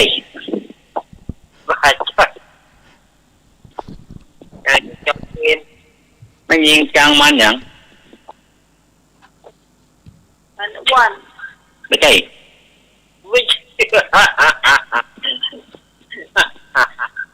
มันอย่างไม่ยิงมาจังมันอย่างนั่นมาละมัน3จังใช่จ้าพี่กรณ์จ้ะไอ้หนุ่ยพี่กรณ์ตอบเล่นๆน่ะมันแห้วอะค่ะฮะไม่ยิงจังมันอย่างมันแห้วอ่ะไอ้หนุ่ยครับมันแห้วแม่งก่อไม่ใช่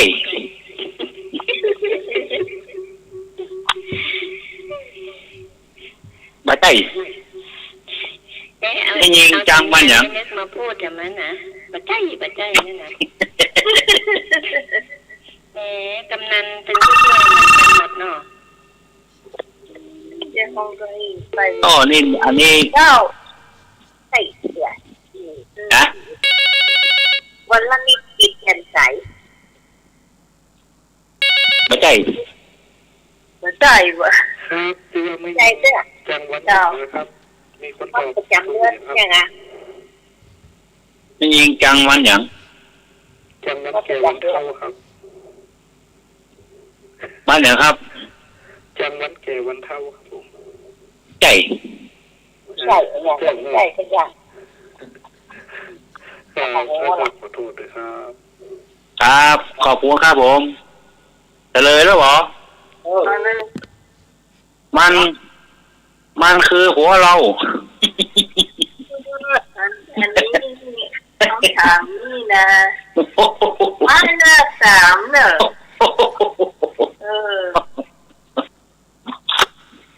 บอกก่อนนะอันนี้เดียวกันถามนี่เราจะถามพ่อเพลงประจำและต้องร้องเพลงอะไร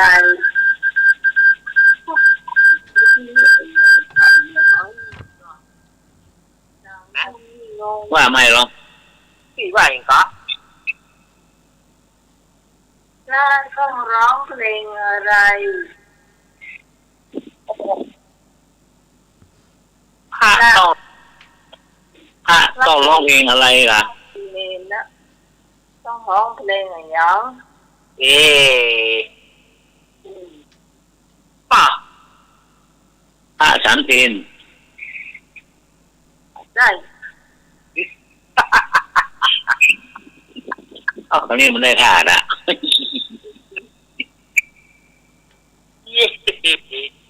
ตอนนี้มันยืนโบคะแนนรังโบนเราสู้มันได้เลยถ้าห้องเพลงอย่างมาได้เลยไม่ว่าถ้าห้องเพลงร้องเพลงอะไรครับ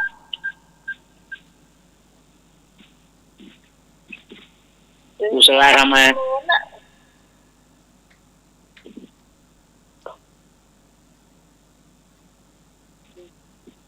ถ้าร้องเพลงอุสราทำไม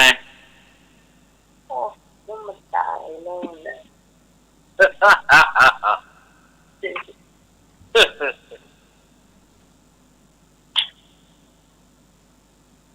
หนาวแล้วพี่จอนสาธุครับได้ก่อนพระร้องเพลงอะไรอย่างต้องร้องเพลงอะไรอันนี้ต้องให้หลวงพี่สมัครละในฐานะที่พรรษาแก่ต้องมีสักวัน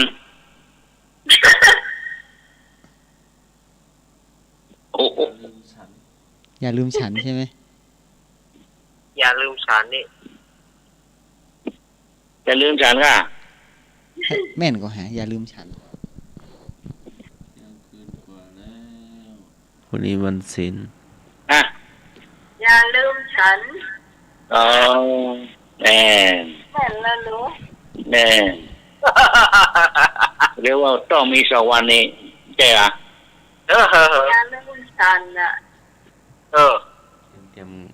ถ้ามาฉันก็ไม่ได้กินแต่โอ้ ทำไร เอ้าคำถามสุดท้าย เป็นอะไรดี ละเนน ประสิทธิ์เป็นคำพุทธเจ้า ต้อง เป็นคำ โทรศัพท์วันไหนถึงจะถูกต้องที่สุดละเนนต้องโทรศัพท์วันไหนถึงจะถูกต้องที่สุด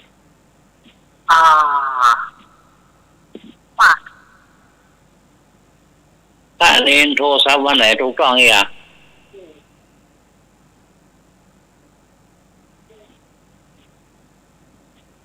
2 3 4 5 6 7 8 9ได้หมดเวลาแล้วได้ โทรวันจันทร์ ได้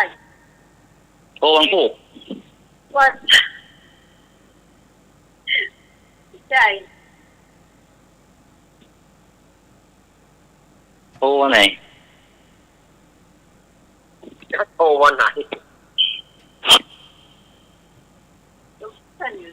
ถามตั้งคำถามเนี่ย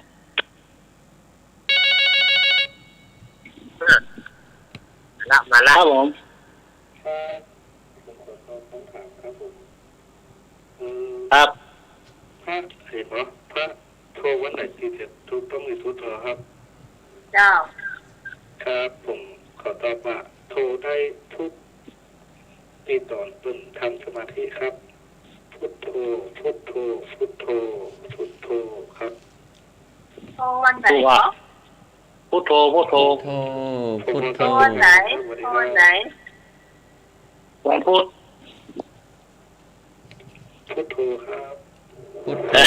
พุทโธ ไอ้ โทรโทร ไอ้บอกยังไงตัวพุทโธพุทโธอ่ะ ต้องตอบว่าวันไหน ตอนวันไหนก็คือวันพระครับผม วันจ้าที่ยังมาถูกเสื้อเจ้า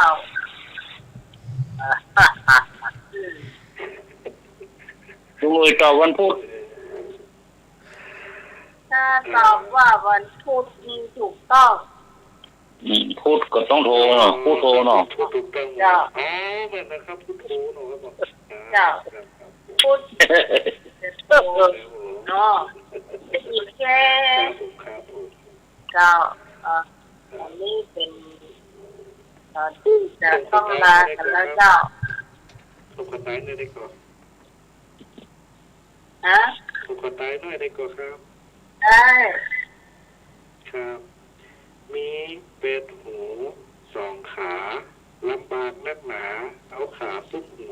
เหมือนอย่างหนาครับ จำเศร้าจำหรือว่ายอม ฮะ จ ครับเป็นคำถามเป็น เป็นโต เป็นคำตายนะครับผม ำเรียงก็ว่าไม่เหรอ มีเป็ดหูครับ แต่ 2 หู ขา 2 ขา ปากนักหนาเอาขาซุกหู ท่านจะบินโตดอกบินโต4 ดอก ครับถูกต้องครับผม เจ้า ขอบคุณครับที่ตอบได้ครับ เจ้า ครับผมครับผมขอบคุณ ต้ มา อง ก มี ๆ คอย4 ดอก ยังก็ บินโต อ๋อพิโต มันมีสี่ตองละ2 หู ดอกอ่ะ ตองละ2 หู8 หู 2 ขาลำบากนั่งหนาวขาเพิ่งหูเข้าท่าดีได้ ที่ดอกเดียวมันจะมันจะเรียนสั้นนะ ไอ้อ๋อมีแจ้งสูตรจะบัดไหน นะ ไอ้อ๋อแม่ แม่กว่า มีดแดงสูดหรือบ่ตายมีดแดงสูดยังบ่ตายเด้อก็มาแดงสูดมันนี่ ถูกต้องมันแดงสูดปุ๊โลไม่ใช่แตงโคนลูกแตงสูดอ่ะ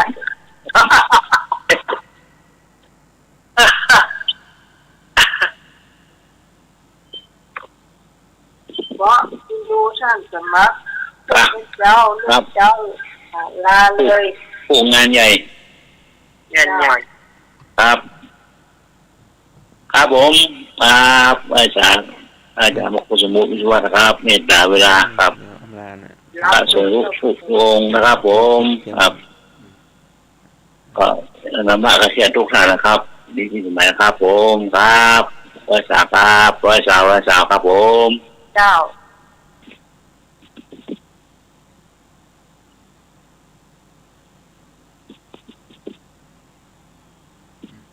ไปสมัยเราแล้วท่านก็ฝากท่านต่างด้วยนะเอาแล้วเนอะสุดท้ายนี้วันพรุ่งนี้บัดถึงวันปลูกกันเนาะสักพวกบุษเมื่อนี่นะเป็นวันวิสาขบูชาเป็นวันพระใหญ่เนอะศรัทธาญาติโยมก็จะไปลืมเนอะไปบัดญาติพกวัดไปวัดมันตอนค่ำก็ไปหุ้นกันเวียนเทียนเพื่อถวายพุทธบูชาธรรมบูชาสังฆบูชาและเอาจะว่าสองอย่างก็คือเป็นวันคล้ายวันเกิดของพระพุทธเจ้าของเราเกิดกับวันนั้นตรัสรู้กับวันนั้นปรินิพพานหรือว่าตายกับวันนั้นขอให้เป็นพุทธบูชากันไปทำบุญว่าไปวัดมันเนอสุดท้ายนี่ขอขอบคุณท่านอาจารย์ท่านพระครูสมุวิศววรกิจโจที่เอื้อเฟื้อเวลาให้กับรายการธรรมะคลายเครียดวันนี้ขอนำเอารายการอำลาจากสถานญาติโยมไปก่อนขอขอบคุณท่านอาจารย์สมัครยานาสีโลผู้ช่วยเจ้าวาดครับผมครับผมขอบคุณทุกปีจรไปเนอสาธุครับแล้วก็ที่ขาดมาได้ท่านผู้ดำเนินรายการพี่สมัยเจ้าอาจารย์เป็นสมเด็จมาได้เด็ดแล้วก็สถานญาติโยมที่เปิดเครื่องรับฟังอยู่วันผู้ป้ากันเนี่ยใหม่เนอวันนี้จบดีจบเป็นของสถานญาติโยมทุกท่านจัตตาโรธรรมวัฏันติอายุวโนสุขังพระลังสาธุเจ้าต่อไปเป็นทุกจรเจ้ามีจรอำลาฝากข้อคิดกันวันศีลวันตาลวันนี้นะครับวันนี้ก็เข้าวันใหม่วันพุธขอให้พี่น้องศรัทธาทั้งหลายทั้งมวลหมดจดสดใสในบุญในกินในบุญกินบุญตาลวันพุธนะครับมีวัดใกล้บ้านก็ไปใกล้บ้านสะดวกตั้งใดก็ไปทางนั้นนะครับทำบุญด้วยใจบริสุทธิ์ทำบุญด้วยความบริสุทธิ์บุญนั้นจะถึงพร้อมด้วยบารมีทั้ง10นะครับถึงพร้อมด้วยบารมีถึงพร้อมด้วยอุปบารมีถึงพร้อมด้วยปรมัตถบารมีนะครับบุญบารมีนั้นขอให้นำส่งถึงมรรคผลนิพพานทุกท่านทุกคนเทินเจริญพรธรรมาโกภวังโหติผู้ชอบธรรมเป็นผู้เจริญขอกราบนมัสการและเจริญพรกราบพระเจ้าค่ำคืนนี้ต้องขอบคุณคุณที่ฟังที่แสงที่สายที่ไม่เคยเห็นการรายการธรรมะในเกิดเขาการเดินไปดีเจ้าว่าทำไมเจ้าสำหรับตรงนี้ตั้งแต่3 ทุ่มถึงเที่ยงคืนเจ้าวันนี้ต้องขอบคุณพระอาจารย์พระครูสมุวิศวะวรกิจโจผู้ในการสถานีผู้ครอบครัวเสียรับพระอาจารย์ท่านจอนเนาะแล้วก็มี พระอาจารย์คุณแล้วเจ้า จ้า ท่านทุกคนก็แล้วกันเนาะที่ไม่ได้ชื่อถึงเรียนเราร่ำคนยืนยันเจ้า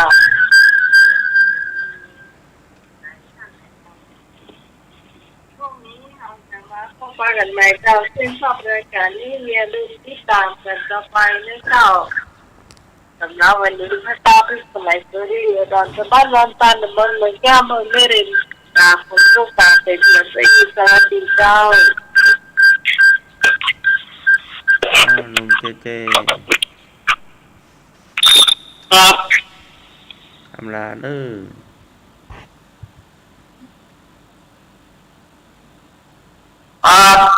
ของดาวตะคนนะครับ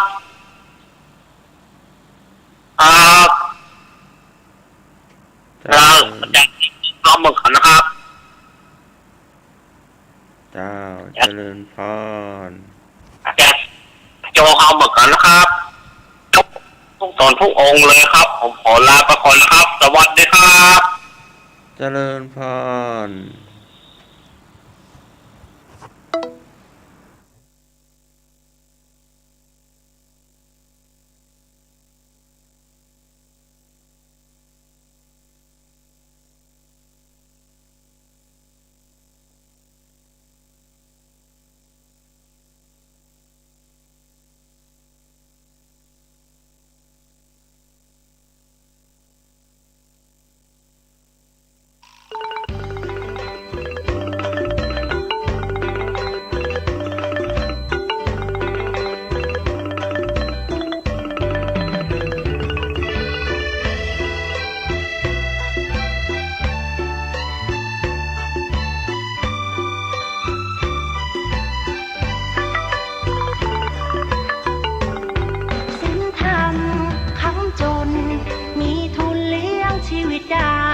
ไม่ฟุ้งเฟ้อเกินไปไม่หลงไหลไม่สูงสิงน้ำทิพย์ประทำดับไฟหัวใจสงบนิ่งทำอะไรทำให้จริงทำอะไรทำให้จริงพระธรรมไม่ทิ้งผู้ประพฤติธรรมศีลธรรมคำจุนหมุนทวนกระแสหัวใจแหวกว่ายสายทานไหลฟื้นเอาไว้น้ำแห่งกรรมตื่นเถิดชาวพุทธช่วยกันหยุดลัทธิอธรรมทำดีต้องรีบทำทำดีต้องรีบทำชีวิตเพลียงพล้ำจะทำไม่ทันศีลธรรมคำจุนโลกหายเศร้าโศกหายโรคภัยหายเคราะห์เสนียดจันไรอยู่อย่างไม่หวาดหวั่นพัฒนาจิตคิดปัจจุบันให้รู้เท่าทันเรื่องร้ายเรื่องดีความชั่วใดๆอย่าให้มาเป็นใหญ่อย่าให้มาข่มขีรวมแรงรวมใจกล้าหาญฝึกตนทุกด้านสร้างบารมีคัดค้านสิ่งไม่ดีชดใช้หนี้เวรกรรมบุญคุณทดแทนความแค้นต้องให้อภัยผิดพลาดต้องแก้ไขไม่ถือว่าใครเป็นศัตรูบูรพาคณาจารย์ท่านอาจหาญไม่มีใครสู้ดินกลบหน้าให้ทุกคนดูดินกลบหน้าให้ทุกคนดูสูงสุดคืนสู่สามัญ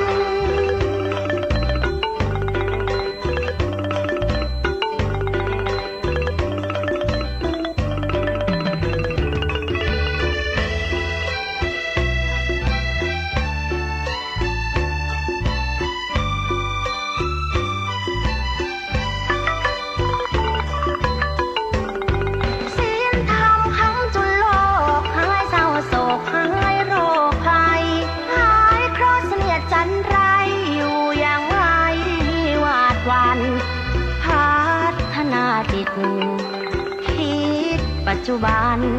ให้รู้เท่าทันเรื่องร้ายเรื่องดีความชั่วใดๆอย่าให้มาเป็นใหญ่อย่าให้มาข่มขีรวมแรงรวมใจกล้าหาญฝึกตนทุกด้านสร้างบารมีค คัดค้านสิ่งไม่ดีชดใช้หนี้เวรกรรม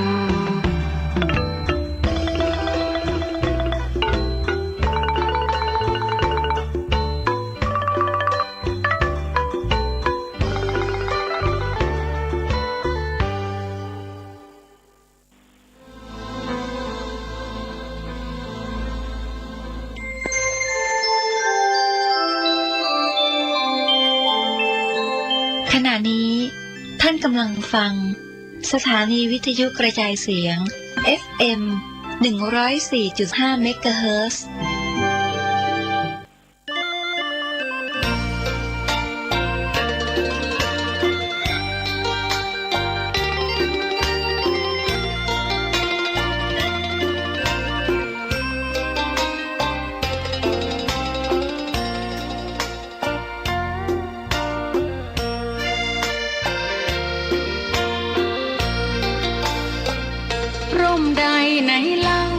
จะเย็นเท่าร่มโพธิ์ทองทั่วลาศรัทธายกย่องร่มของพุทธศาสนายิ่งกว่าร่มใดกันแดดไฟฝนลมนาแผ่กิ่งก้านสาขาปกคลุมประชาทุกชีวิต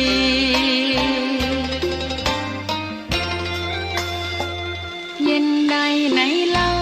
จะเทียมเท่าเย็นใจพระธรรมที่ทรงตรัสไว้เป็นความจริงใสตรัสไว้ด้วยดีผู้ทำเห็นเองไม่จำกัดการเวลานาทีผิดถูกแก้กันตรงนี้จะไม่มีเรื่องราวก่อกวนพุทธศาสนาเชื่อมมากับเมืองสยามวัดบ้านโรงเรียนเขตข้ามปฏิบัติตามแม่ยามเรรวนคิ